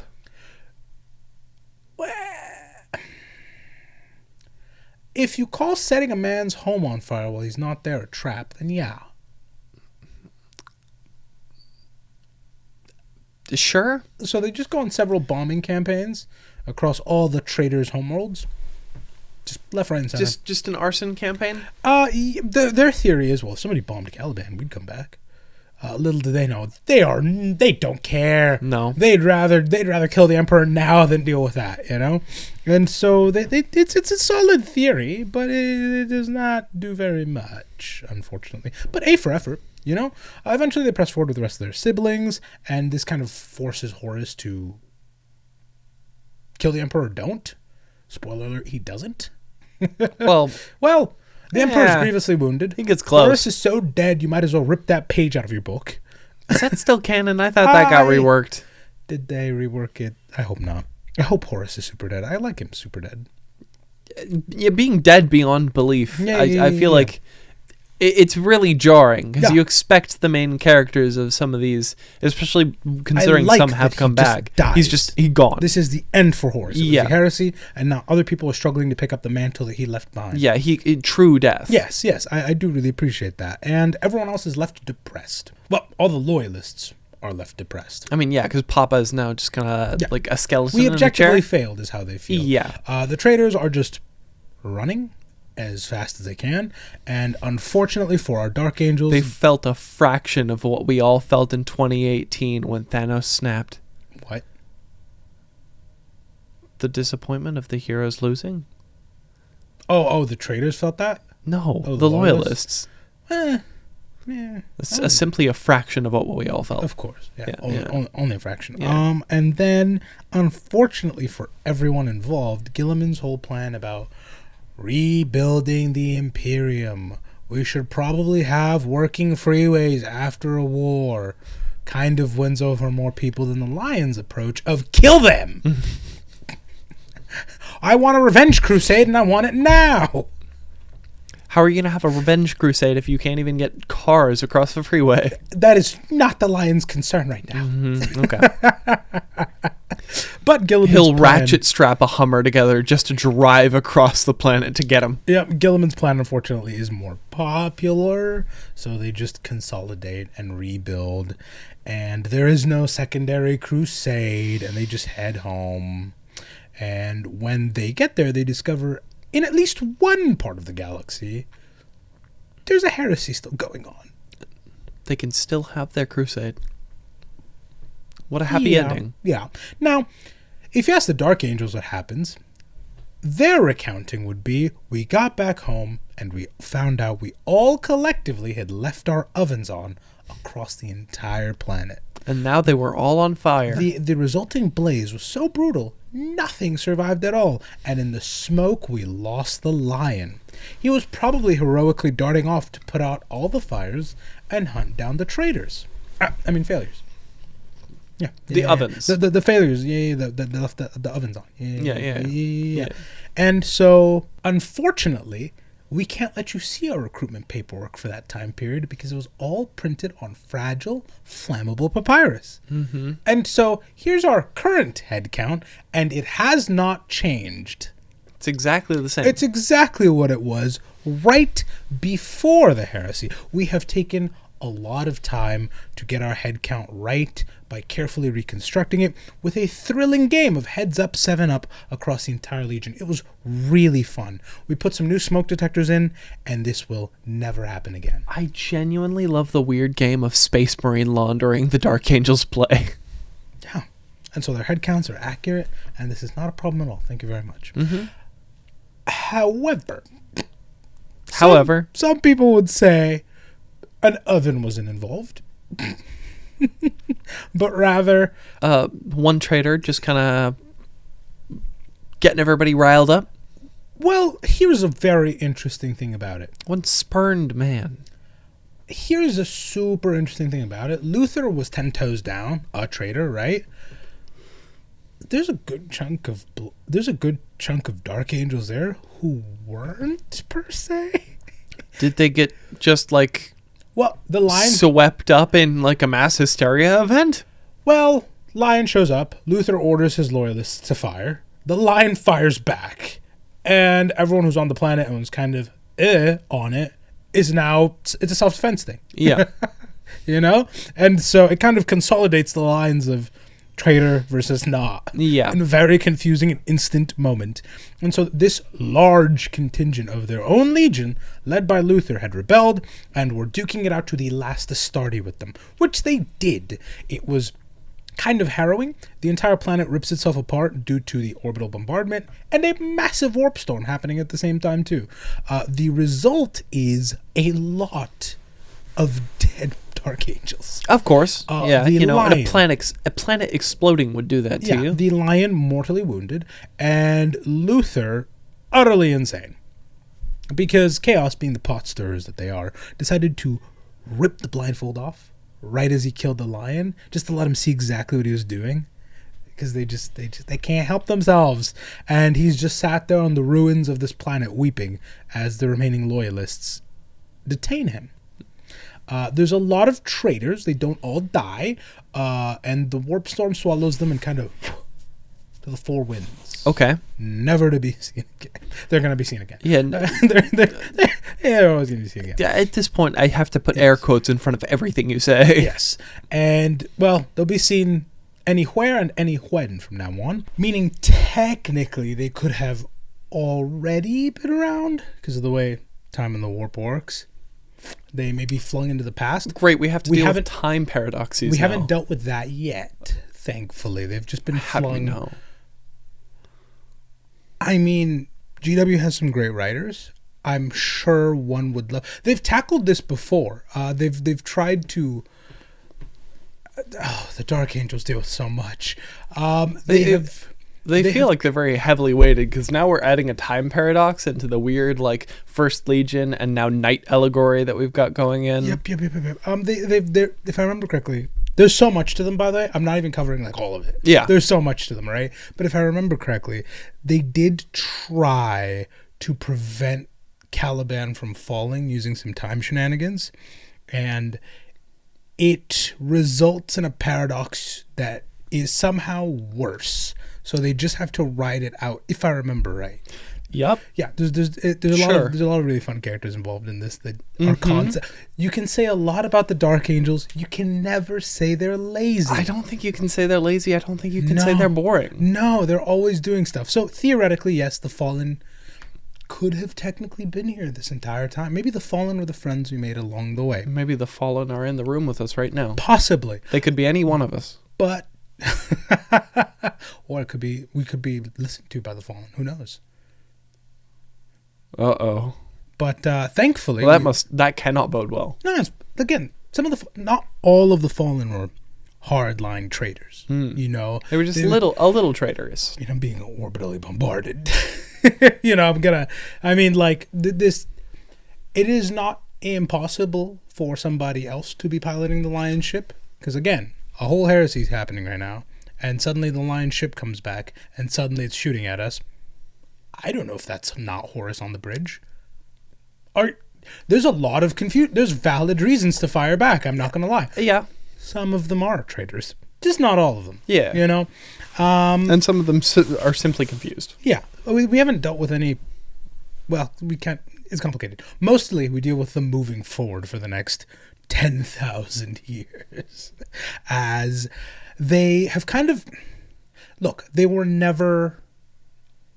not getting stuff. The Dark Angels eat pretty frequently, like you were saying. Yeah. But the Lion has recently come back, and with that, they've kind of revitalized everything going on. Exactly. So, as a Primarch would do. Exactly. So right after all of this, they go onto the planet. They round the up one Primarch that I haven't seen revitalize their legion is Fulgrim. Technically, well, I'll be fair. Fulgrim just came back. Yeah, Fulgrim, relatively speaking, I haven't just seen came any back. new Noise Marine models. Again, it's also weird with the Chaos ones because they're not as because of the way Chaos is and how self-sabotaging it is. It is kind of antithetical to be a regimented and clean legion. You know, there will always be weird stuff going on. Yeah. Because of the nature of... I mean, look, towards the end there, yes, the traitors were all on Earth, and yes, they were technically all there to kill the Emperor, but like to say they were doing it as a unified team is not strong, really. Yeah. You know, so like I feel like it's unfair to say that for the traitors, because you could say that for most of them except for maybe Lorgar. It's like saying that the USSR was part of the Allied powers. Technically, yes, but like kind of, yeah. They were doing their own thing. I mean, like Angron's kind of revitalized them, but not really. They just show up to a fight, and he's always the biggest one. You know. So with Chaos, it's a different thing almost. They're more for the Chaos ones who come back. It's more about what the individual's doing, and then the Legion kind of follows that. Less so what you see with the loyalists, where like a whole legion wakes back up. They're back in full swing. But before that, the first thing they did, and they did this for a good long while, is torture Luther about this. Of course, obviously, as one does. Whomst among us would not torture Luther? Yeah, exactly. Yeah. Which is why he's still alive to this day. Well, you got to keep him alive to keep torturing him, obviously. The worst thing is he's just kept in stasis. Like, it's not through, like, medical shenanigans that keep him alive. It's just, like, he's kept in stasis and woken up to torment. That's all. Is this the kind of stasis where he, like a Severance innie, like, he wakes up, he, like, blips in and out? Yeah. Like, it's been written about a couple of times. And there's been times where he's, like, warned someone against doing something. He's put back into stasis as he's saying his warning, wakes up to a bolter pointed at his skull. Like, it is exactly like that kind of sleep, wake up. But, like, you know, to whatever torments they can think of. Cooked up for him. Yeah. From there, they spend a good long chunk of the intervening 10,000 years trying to decipher what exactly went wrong here. Because the Lion is the only one who really has the most complete picture. Yeah. Everyone else has varying levels of the complete picture. Yeah. And so it takes them a little bit to figure out what exactly has happened here. And I won't lie, during the heresy, there was kind of this base assumption that, like, well, they're traitors because they're, like, traitors. That's Perturabo's case. Yeah, they're obviously evil. Were they always going to be good? Like, come on. You know what I mean? And this kind of shook that to their core because, hey, well, he was just like me. Yeah. You know, if he can fall, doesn't that mean that I can? What does that mean for the rest of us? Yeah. So there's a little bit of a picture of gray being painted here. There's more nuance. Exactly. And these aren't like... I'm surprised it's like... I mean, I guess the White Scars are kind of like doing their own thing, but they had their own little bit of like... Oh, yeah. Khan said like... Listen, you can follow me if you want to, but I think this is the best option. They dealt with that issue publicly. People know that. Yeah, but that's what I'm saying. The Dark Angels didn't. Like, yes, congratulations. That is like the White Scars actually did deal with this. I don't know, kind of paradox, because from the Khan's perspective, he doesn't like emperors. You won't guess what. He won't guess what the Emperor is, right? Well, I don't know. And so there's this little bit of time where it was like, you know, which is oversimplifying a bit. But again, that was public, and it wasn't like this repressed thing that like ruptured halfway across a galaxy. Yeah. For them, it was very much so this thing that they stuffed in a closet until it eventually just... It festered. Yeah, it just leapt right out. So there's the healthy mind lesson for today. Don't stuff things into a closet and not think about it. Discuss it with a friend or a loved one. Had they, maybe they wouldn't have exploded with a traitorous rot. But instead they did explode, and their response to it is not to deal with this publicly and go, hey, by the way, guys, this is a thing that happened. We are working on it. We are going to find them, and we're sorry. Instead, their response is, if we just swing so much further, there's no way we'll ever be traitors. So they go about their job with such zeal and... I thought you were going to say zest for a second. No. Borderline insanity when it comes to scouring traitors, that anyone who sees them goes, there's no way any one of them would ever fall. There's no way. Yeah. Sounds cornate. Well... This feels like one of those path to hell is paved in good intentions kind of things. Kinda, for sure. And so they definitely go about that for... You could even argue like Slaneshi. Say that line again. You could even argue it's a little bit Slaneshi, being this obsessed with this goal. Yeah, a little bit. There's a lot of alternate histories. Like alternate heresies. I don't know where they normally throw the line. Well, I'm just saying, like, I feel like this is an opportunity for some of the writers to, like, play some nuance into it. Oh, they do. Like, they want to be so loyal that they've gone chaotic. I mean, look, they are very, very, very loyal, and when it's written right, you can see a little bit of that, right? When it's written badly, it's just like, not great. But when it is written well, you do have this nuance of what is going on here. They do have some internal red lines they won't cross. But the most interesting thing about this framework they set up to deal with this issue is it leads to a inverse kind of situation as you go through the ranks, because in most other legions, as you go through the ranks, more glory, more honor, just generally more posters with your face on them. But in the Dark Angels, the higher in the ranks you are, the less people know about you. Yes, the less people know about you, and critically, the more you learn about the lies. Because as you kind of, when you first join, you're just like, oh my god, they're knights slaying chaos where it stands. That's so cool. Awesome. Wow. Yeah. And then as you go further and further in, you realize that like there are a huge chunk of us who call ourselves the Unforgiven. Yeah. Because of what another huge chunk of us did. The Illuminati is real and we are it. That's not quite right, because the Men in Black are real and we are it? It's like if the Illuminati had done something sketchy and then felt bad about it. It's more like, oh my god, we are part of the secret society and we started the Illuminati. Like we caused that. I see. Oh god. Oh dear god. Right? What do we do to a toad? Yeah, and like a lot of them refer to themselves as Unforgiven, by the way, because while nobody knows what they've done, right? There's one person who knows, and he's always watching. So they are always constantly trying to make up for this grand failure in a sense, and because of, like you're saying, they just kind of cram it into a box and never deal with it. It gets much. It's bad. It's not great, right?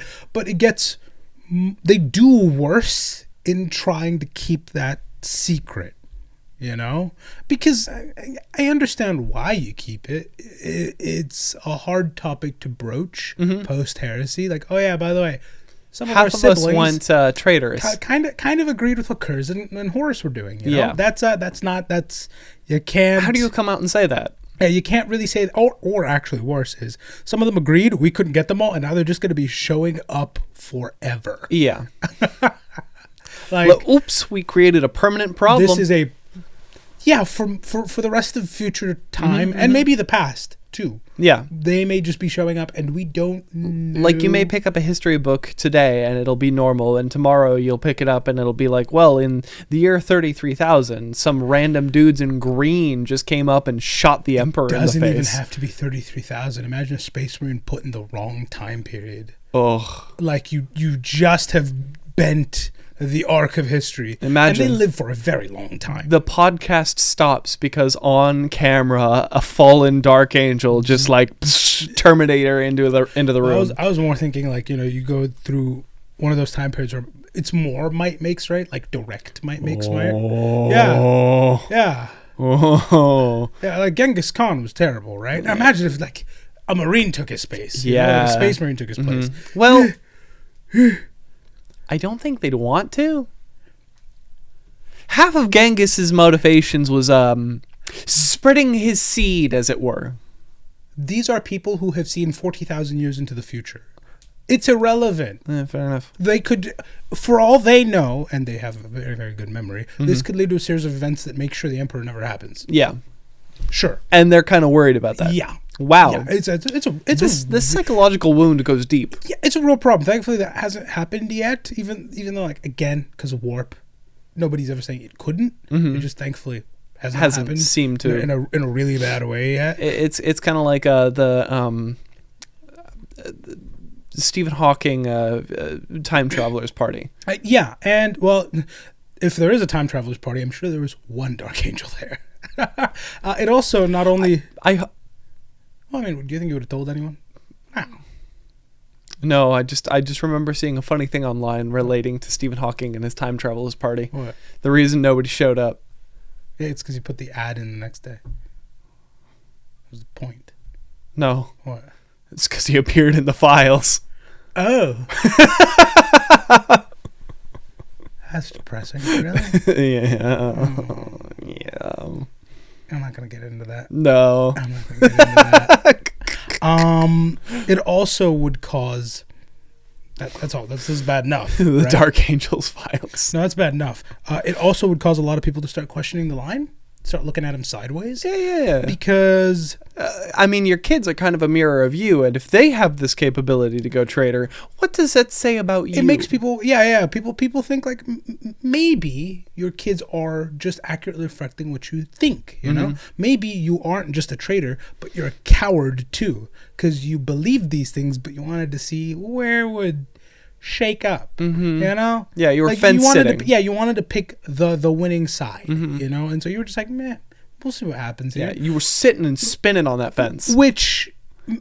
doing tricks on it. If you want to do a really uncharitable read about how the Dark Angels approached the heresy, they were late to getting to Earth. They did employ strategies that didn't really work very well. They were a part of that whole Imperium Secundus thing. You could do a very uncharitable reading of everything that happened with them. Yeah, where they went off and started their own mini empire, and that stalled for long enough for people to get closer and closer to... Yeah. Now, I'll be fair, part of that is doing, in part to, like, him just chasing curs around instead of, like, fighting the real battle. That's been made public? Well...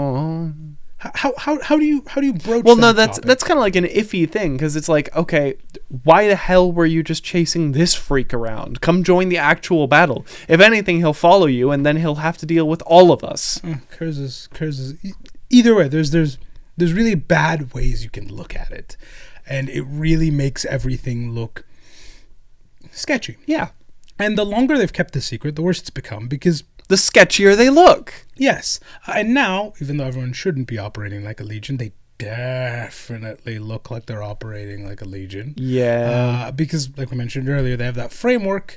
So when the Codex Astartes dropped, they just said, they all have new paint jobs. We are different chapters now.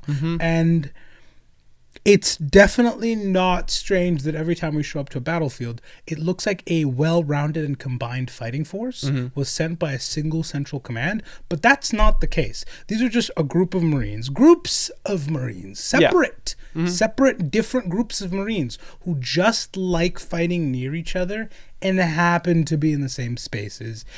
And what are we supposed to do? Tell them to stop? Like, come on. Well, not like we could tell them to stop. They're their own chapters. Yeah. You know? They had their own rules of self-governance. Yeah, exactly. And they would definitely never, ever report back to the Rock or the Inner Circle. That's just not a thing that happens. No. And we're not going to address the fact that several Inquisitors have looked into this, and all of them have died. Mysterious circumstances. And it's just... old age. Heart attack. Motor vehicle accidents. You know, it's they're tragedies. And so you see how back then admitting it would have been pretty rough. Admitting it today is so much worse. Again, just be honest. Don't lie. Well, you get yourself stuck in the lie, and then it gets worse and worse the longer you hold on to it. We are now here 10,000 years later. The line is back, and a lot of this it's causing a reckoning. Yeah. Look, they've always had a lot of narrative flavor going their direction, but they're getting... The Ultramarines had it good for a while.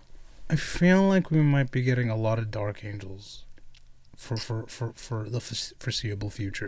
It feels like... The blue boys need to be, like, overruled. There are too many of them. Well... I think numbers-wise, they're still still the largest by quite a wide margin.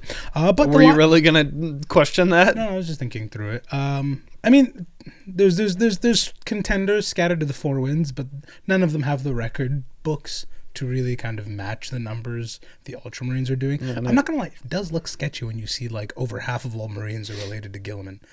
That's not great. He's just really efficient. Exactly. That's definitely not a terrible thing. I mean, right? we've already talked about this. It's like kind of like U.S. logistics in previous wars of like things just move. The cake that made a German general cry. Look, the logistics are all well and good. It is a little sketchy for half of your super weapons to not officially report to one guy, but would definitely take orders from that one guy. Fair enough. You know? Especially if that guy's not technically the guy in charge. Yeah. He's just a high-ranking guy. That's never a good setup. What? That's never a good setup, you know? I mean, there's a reason you don't like it feels like if like the Secretary of Energy had Delta Force reporting directly to them. Never mind, that's fair. Don't get me wrong, it's an important job, right? Should Delta be reporting to him? Probably not. Probably not. Probably not. Probably you not. know, probably not.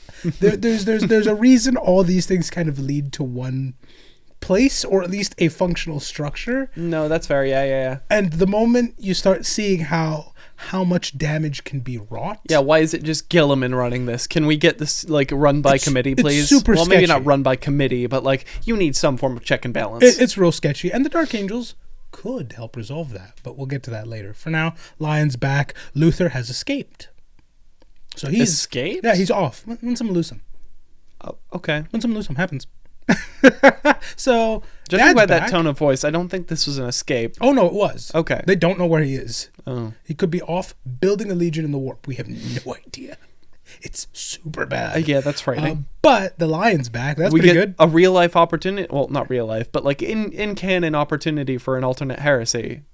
Yeah, the Dark Angels have always kind of been like not fully an alternate heresy, but more like a micro heresy. You know, and so I would prefer this kind of go around if we must redo the heresy, as opposed to puppeting Horus's body around yet again.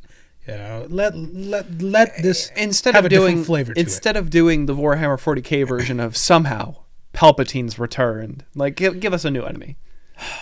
Wasn't that like revealed through a Fortnite event? Yes, it was revealed through. Cool. Just I would love to sit in on. Or those rather, meetings. it was revealed in the opening scene of the movie, because that's like literally like the 5th line in the movie. Okay. Is there's the opening title, scene. yeah.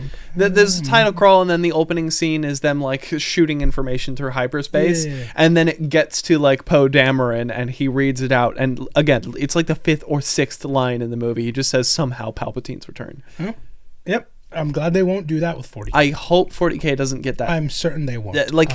Give the reins to someone else. Yes. Then, so he's off doing that. Maybe we get an alternate heresy because of that. The Lion is not back with his legion yet. Yeah, isn't he just wandering around and doing stuff? We haven't really covered what he's up to, because the stuff he's been up to it is still very much so related to his sons. He's off forgiving the unforgiven, basically. Is this the like hand on shoulder, like, hey, come back, it's okay kind of forgiveness? Or the baptismal fire? Old Lion for sure was more of a baptismal fire kind of person. He was very fire. Well, not quite fire and brimstone, but I think he's the guy who said loyalty is its own reward. So he was a very different sort of animal. Today he's calmed down. Me when the Jimmy Johns won't give me my free fucking sandwich. I didn't come here 5 times in the last month just to get told you have nothing. Loyalty is not its own reward. Well, it is in that case. Yeah. Yeah. Loyalty, you should be proud of that. So definitely back in the day, that would have been the forgiveness being offered. But today he is actually redeeming some of those fallen angels. Mostly because, like I said, there were a lot of people on Caliban. Not all of them were ride or die for chaos. Some of them were just there. And so I mean, yeah, when it's like as chaotic as we talked about earlier, it makes sense that some people just get washed up in the excitement of it all. And so I like it. It shows quite a bit of character growth for him because the previous version of Lion would have it just run them through. Yeah, exactly. You should not have listened to the whispers of chaos. You should have just implicitly known that it was me firing on you and not anyone else. And this looks like a skill issue, buddy. So dodge this sword of permadeath, which they will not be able to dodge. Does he still have that? No, it broke and nobody has it. Oh, yeah. Yeah, it broke and nobody has it. And it definitely wasn't brought to the Emperor's front doorstep to be used on. No, I remember that. The Fallen aren't that sketchy. Yeah, no, not at all. Yeah. So he's finding Fallen who are seeking to atone, who are traitors kind of being in the wrong place, wrong time. Yeah. And he's not just like forgiving them and unleashing them back into the galaxy. They're kind of staying around him like a retinue he's bringing into every battle. Okay. It's kind of snowball growing. That's good. Every time he appears on a battlefield. He's accidentally rebuilding a legion. I don't think we're even close to chapter size yet with how many are following him. So really? It takes... Not that much time has moved. So he's just got like his goon squad. A little bit. Okay. A little bit. Yeah. This isn't a Lion episode, obviously, but he is deeply, deeply, deeply important to the Dark Angels. And his return heralds a lot of changes for them. The first and my favorite being he's serving sort of as a mirror being held up to them and specifically their actions, what they've been up to this entire time, because they've done a lot in his absence and even more in his name.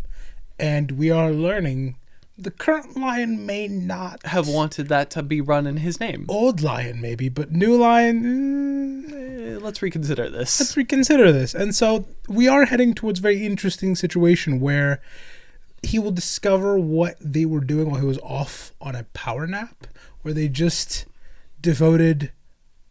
Look, it's a legion's worth of resources. To obscuring anything and everything about them that does not confirm the thing you see on the propaganda posters, the knights slaying dragons, pretty much. Yeah. And externally, it was bad enough with all the stuff they did because, like, it's just, look, general caginess, a lot of Inquisitors slipping and falling to their death. That's pretty rough. Internally, it somehow... I'm not going to say it was sketchier because externally it's pretty sketchy too. Yeah. Inquisitors sometimes just disappearing in their space isn't exactly the most normal thing. And then you have to think about what kind of like mental gymnastics did they need to do to like justify that in their head. Yeah, they've done a lot externally, but for the Lion specifically, the thing he's going to be more focused on is the internal changes they've made, turning the rock into their own like little fortress. Not it's okay. He would have been cool with that, right? Listen, I'd do it too. Yeah. The problem is in the time while he was gone, it became a hellish combination of a gulag sponsored by Round Table Pizza. A lot of sketchy stuff was happening there. It's really bad. We don't know how they were tormenting the Fallen who got there. Listen, Round Table Pizza is already bad enough. What do you mean they made it a gulag? It's okay. It's more like the theming of Round Table Pizza, not necessarily okay. Round Table Pizza. I mean, it's just a gulag with like Round Table Pizza branding. Okay. You know? Okay. Just lots of knights running around, all that jazz, horns. Yeah. Squires. Okay. Yes. But, there's also a gulag happening, so there's just a hallway full of screams that's always dark. And we don't know what's going on there. Okay. But it's not great. I mean, I don't think anything has changed from Round Table, at least for me. It's a whole lot of screaming coming from the bathroom hallway. Well, you have IBS, so. Well, yeah. Yeah. I think that's most restaurants. Most fast food. Most fast food, yeah. Most fast food. Like 90% of fast food. Yeah. Well, I don't know if you can even call it food for a lot of them. Fast product. A fast product, yeah. Yes, as they would do that. Yes, fast product. Yeah. I'd honestly argue that's probably the natural response to product in your body. That's neither here nor there. Yeah. Don't put product in your body. Yeah, shouldn't go there. But yeah, if you wind up there and you are one of the Fallen, not great. Not great. We invented the Torment Nexus from the book Don't Invent the Torment Nexus just to put the Fallen in it. Yep. So they've been doing much of what the Lion's doing. And at first it's like, oh, hey, look, he's finding them too. And then, as more and more reports are coming in that they're being redeemed, they're like, oh. That's allowed. That's allowed. Because they were on that retribution grind, the Lion's offering absolution. They are very much so. You've committed a crime. Let me see if I can find a punishment that fits. And they can get very, very, very, very creative. I cast IBS at the Chipotle upon you. When the Lion finds out what has happened to, look, some of the Fallen had it coming, but I don't know if all of them did. And when the Lion finds out, we may get some glimpses of ye old Lion. Like Little Mr. voted most likely to bomb a population center Lion. Yeah. Because his sons have been slaughtering his sons in mass. Oh, we're going to get another schism here. Yeah, for quite a while, Yeah. And the Lion, despite, his current appearance, he looks very noble, but it's been said before, like Lehman is the one who looks like an animal. The Lion is the actual animal. Yeah. Which... Inside him, there are two wolves. Well, I think, like, the thing about it is, like, Russ is kind of like the imagery. Outside him are two wolves. Yeah. It's like the wolf you'd see on the t-shirt, right? That's very cool. The Lion is like one of those terrible videos when a tiger escapes, Like, these are very different levels of, wow, that's a wild animal. I forgot that, Yes? Lehman is the wolf sitting next to the tree watching the sunset. The Lion is the wolf ripping his shirt. Yeah. Pretty accurate. Just, like, turn the fur green. Yeah, you got it. That's pretty accurate. He hides it fine-ish, but this revelation may bring that out. That leaves us with a fantastic ticking time bomb that we will probably have to deal with soon, but we haven't yet. He's gonna make it home at some point. Well, the only saving grace is it's not going to be like every Dark Angel was in on this, because of the nature of how these things are. Only the high-ranking ones. Yeah. Only the they spent a lot of time hunting the Fallen. I'm pretty sure there's a whole chapter for it, so not just the high-ranking ones. But a good amount. This is not going to be, and that's not going to be great when he gets home. If the Lion finds out first. If anyone else notices, which is far more likely, by the way, because the Lion sticks out like a sore thumb, and he's surrounded by Dark Angels with absolutely archaic paint schemes in this period.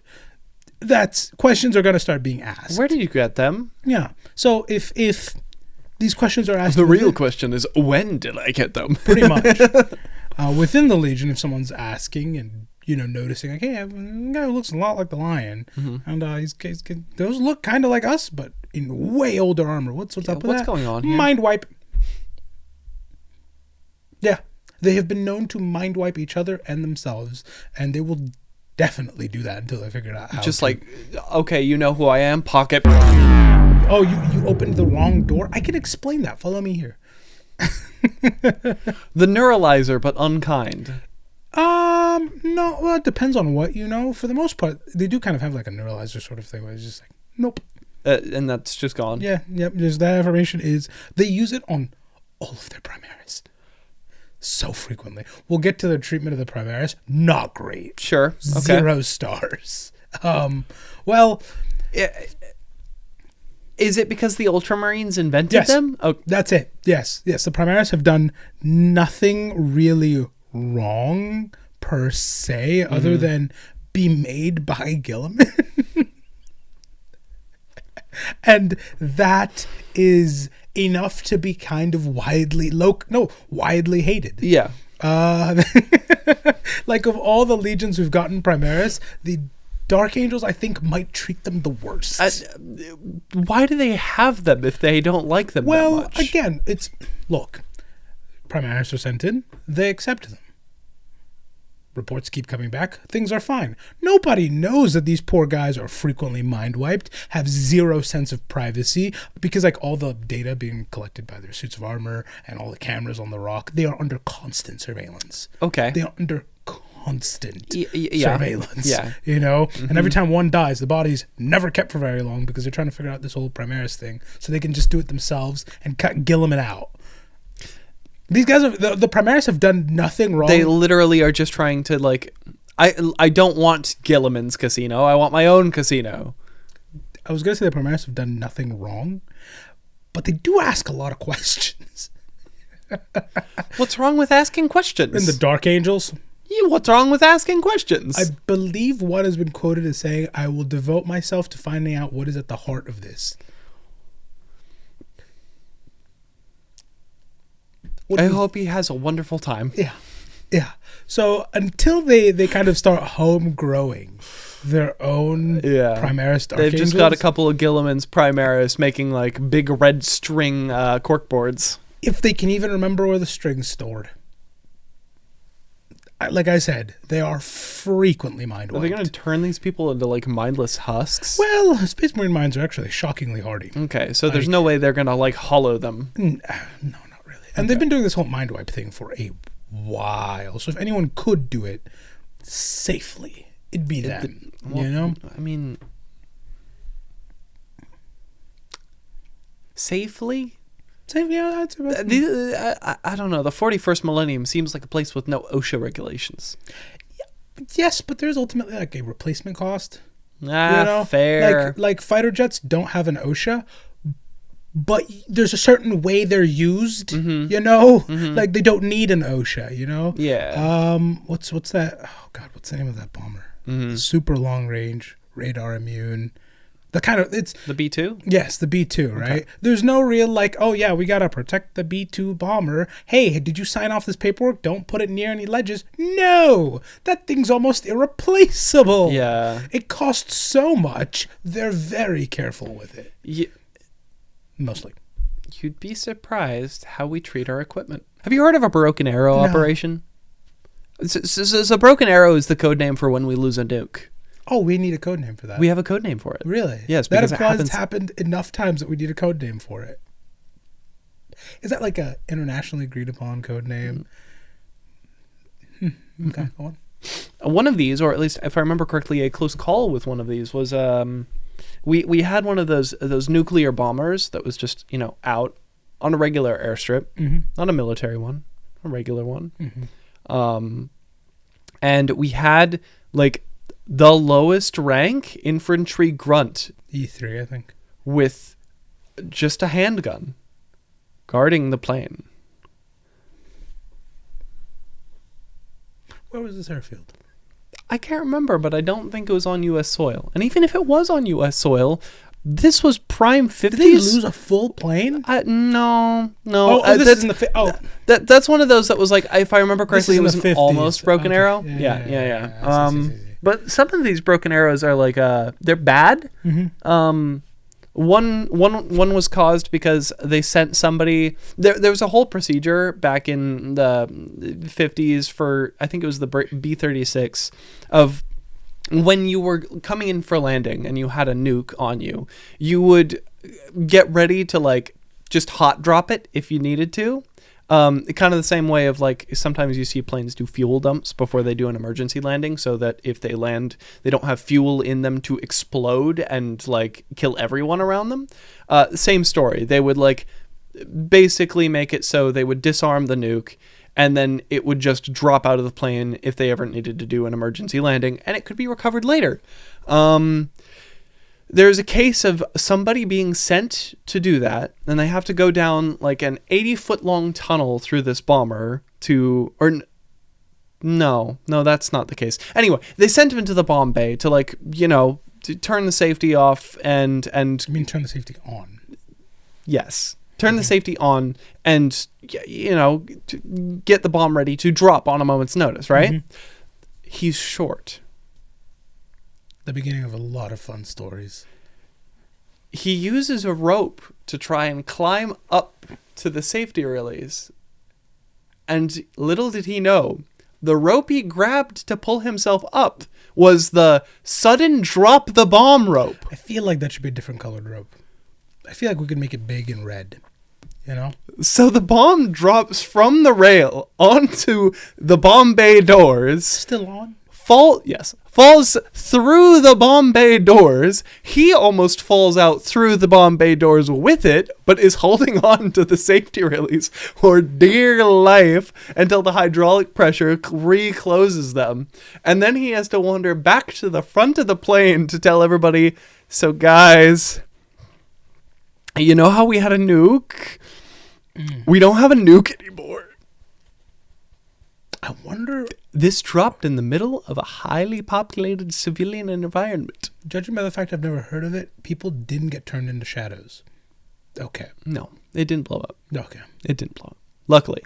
I wonder if that guy still kept his job. We don't treat our equipment well. Well, I mean, moral of the story is there's still a replacement cost factor to it. So even if we don't treat our equipment well, we treat it like...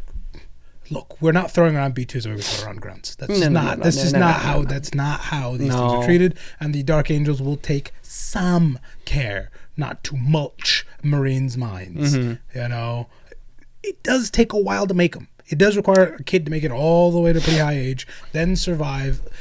Like the odds of Marines are expensive. Well, I'll be fair. It only takes a kid until 13, if I remember correctly. That's when they recruit them. You got to armor it. GNC doesn't grow on trees. You know, like it's cheaper than like a full ship, but it's still very expensive. They're going to be very careful with it. I'll also be fair. It is also it's not like they're grabbing, you know, Timmy, 13-year-old, addicted to like Roblox to go be a space marine. No, they're they kind of are. If Timmy was born on the wrong planet? Yeah. I was going to say it's more like they adopt like a Fremen child. No. These kids are not like space marines. Like these are just children. See, I thought that sometimes.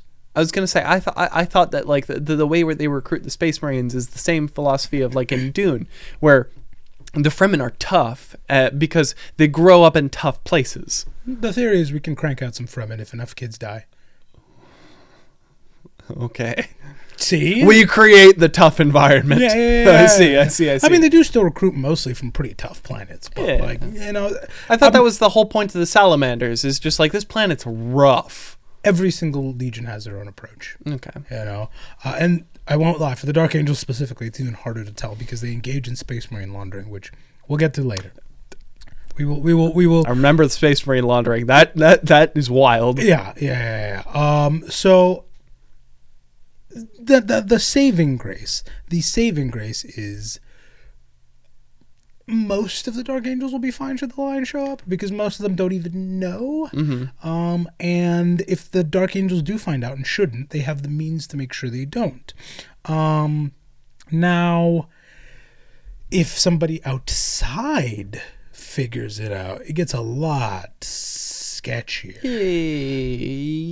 Yeah, because they at least have the respect to their own legion to like mind wipe you, move along, you didn't see anything. Yeah. But I imagine if like an Inquisitor sees them, they go full Grey Knight on a random Imperial citizen. Yeah. It can get very, very, very sketchy. They'll invent a cover story up later. Yeah. For now, I'm just gonna get you. Yes.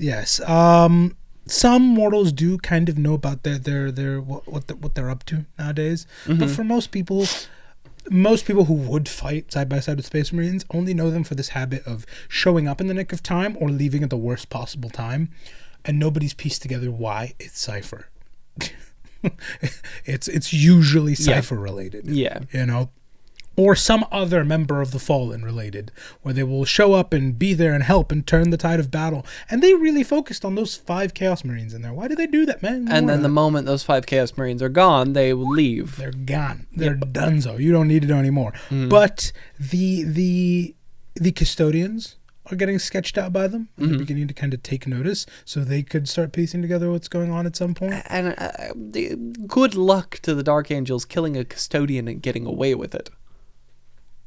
Or they don't seem afraid to, which is a concerning thing. Yes. Now I don't think they will, but they also don't seem afraid to.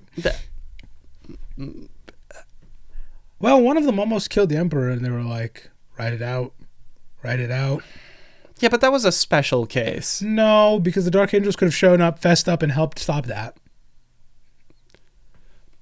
Fair enough. You know? Fair enough. They just like, write it out. Write it out. The custodians clutched it up. We're good.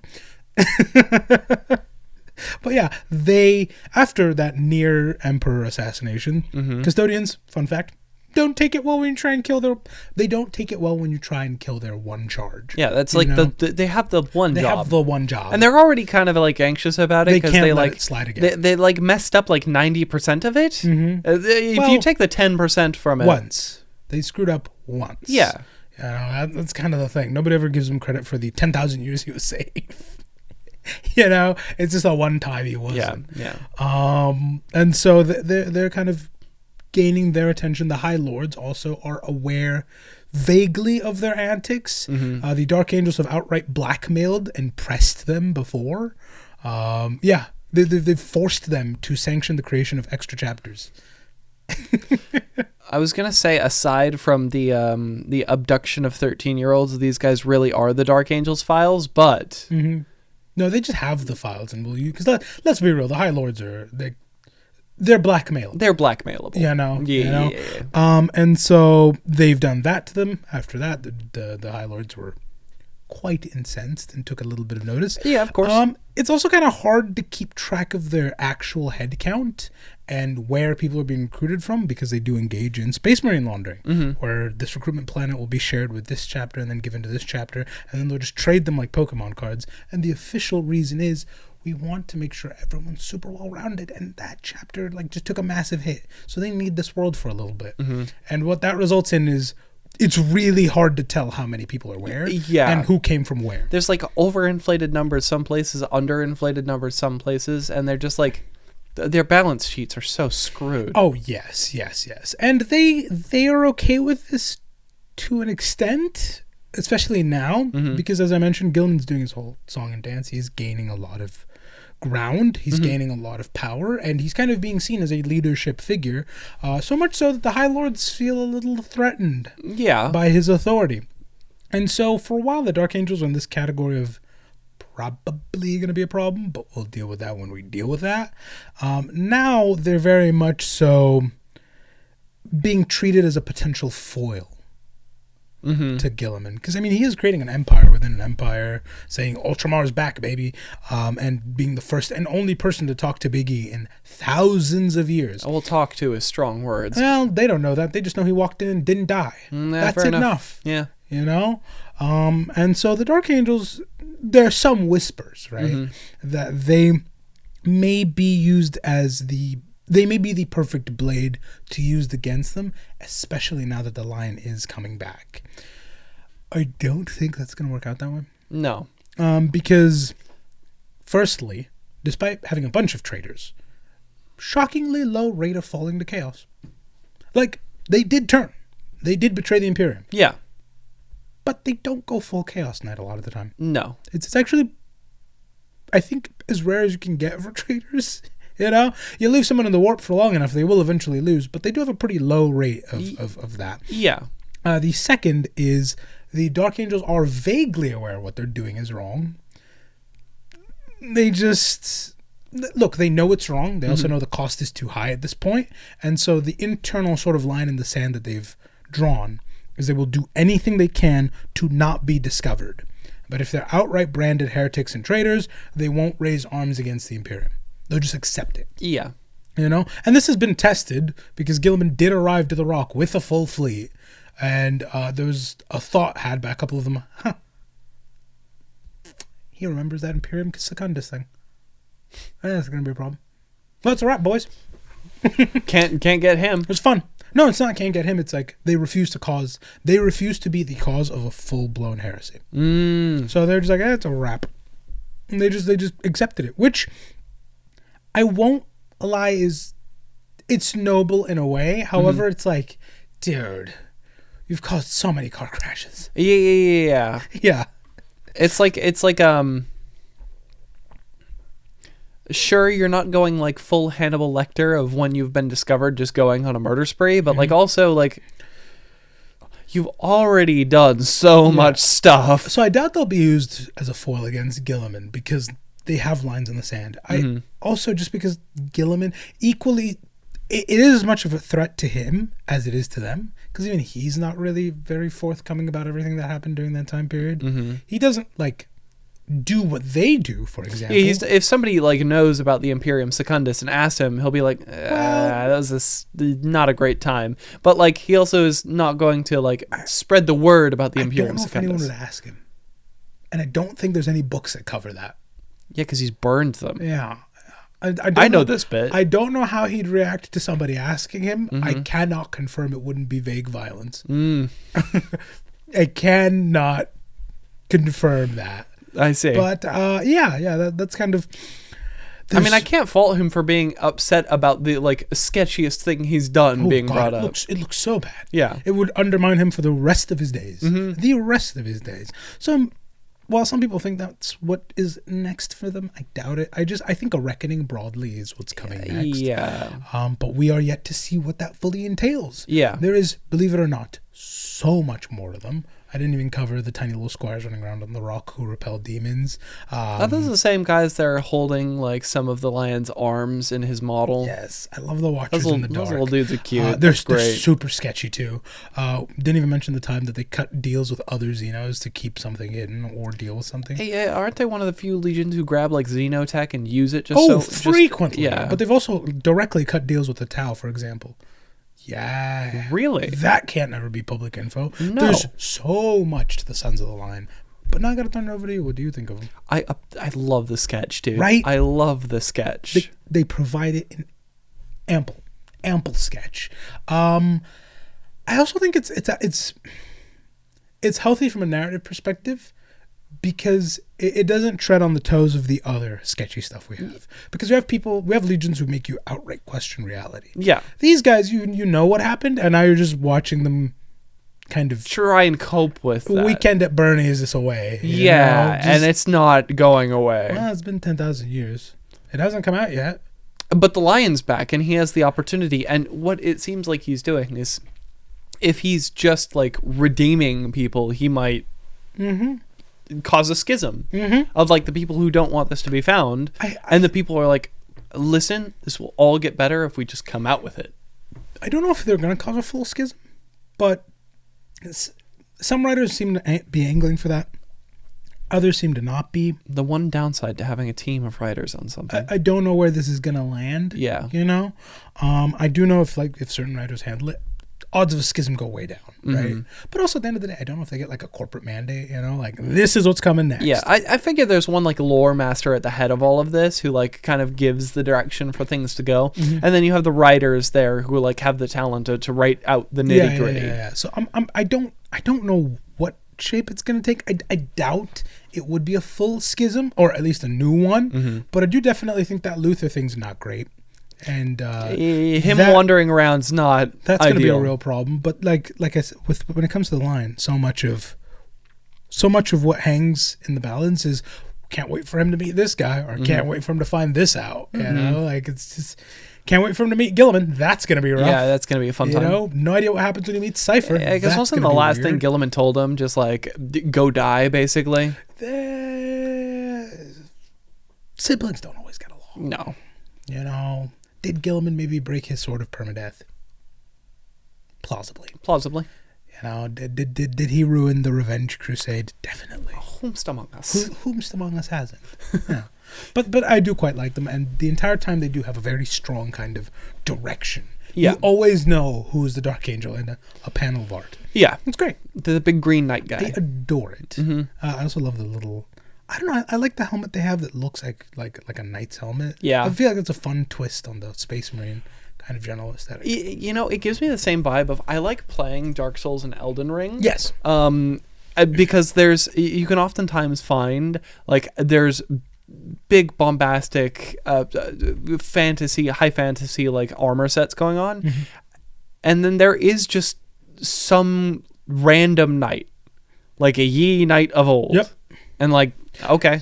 You could really drop a lot of their stuff into Dark Souls, and they I think them. I'm surprised there's not more mods into their like. Listen, I've seen Halo in Dark Souls, and I've seen like just guns in Dark Souls. Well, I think the main reason we never see Space Marines is because their proportions are really, really jacked up.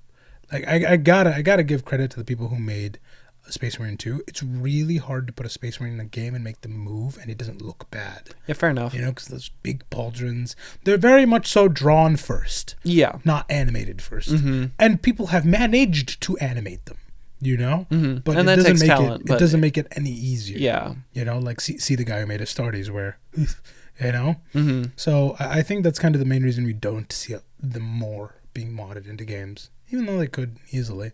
I suspect it will become more prevalent. I mean, I saw the power armor modded into New Vegas once, and that was cool. But also, you think about the power armor in Fallout, and it's like you can see the animations. Like, I loved Fallout 4 when it first came out, and it was really buggy. You can see your character model's proportions extend to what they would need to be to actually fit into that power armor, and so their shoulders just move 2 feet to the left. Yeah. I didn't know about that, but that tracks. Yeah. That very much so tracks. I wish we'd get a Fallout 5, but I really doubt that. Well, Todd Howard is also like kind of ignoring Skyrim, Elder Scrolls 6. Jesus, that's... Just went through them all. Yeah, I just went through all of them. Mm-hmm. He's ignoring Elder Scrolls 6's existence, even though there has been a trailer. Mm-hmm. So that does not bode well. Best of luck. Maybe you'll get surprised with a New Vegas remaster. That'd be good. But he also has like I'd take that. He has kind of like a complex about that. So it's a whole thing. I think we're gonna get a 3 remaster before that, and I think it's this year, but who knows?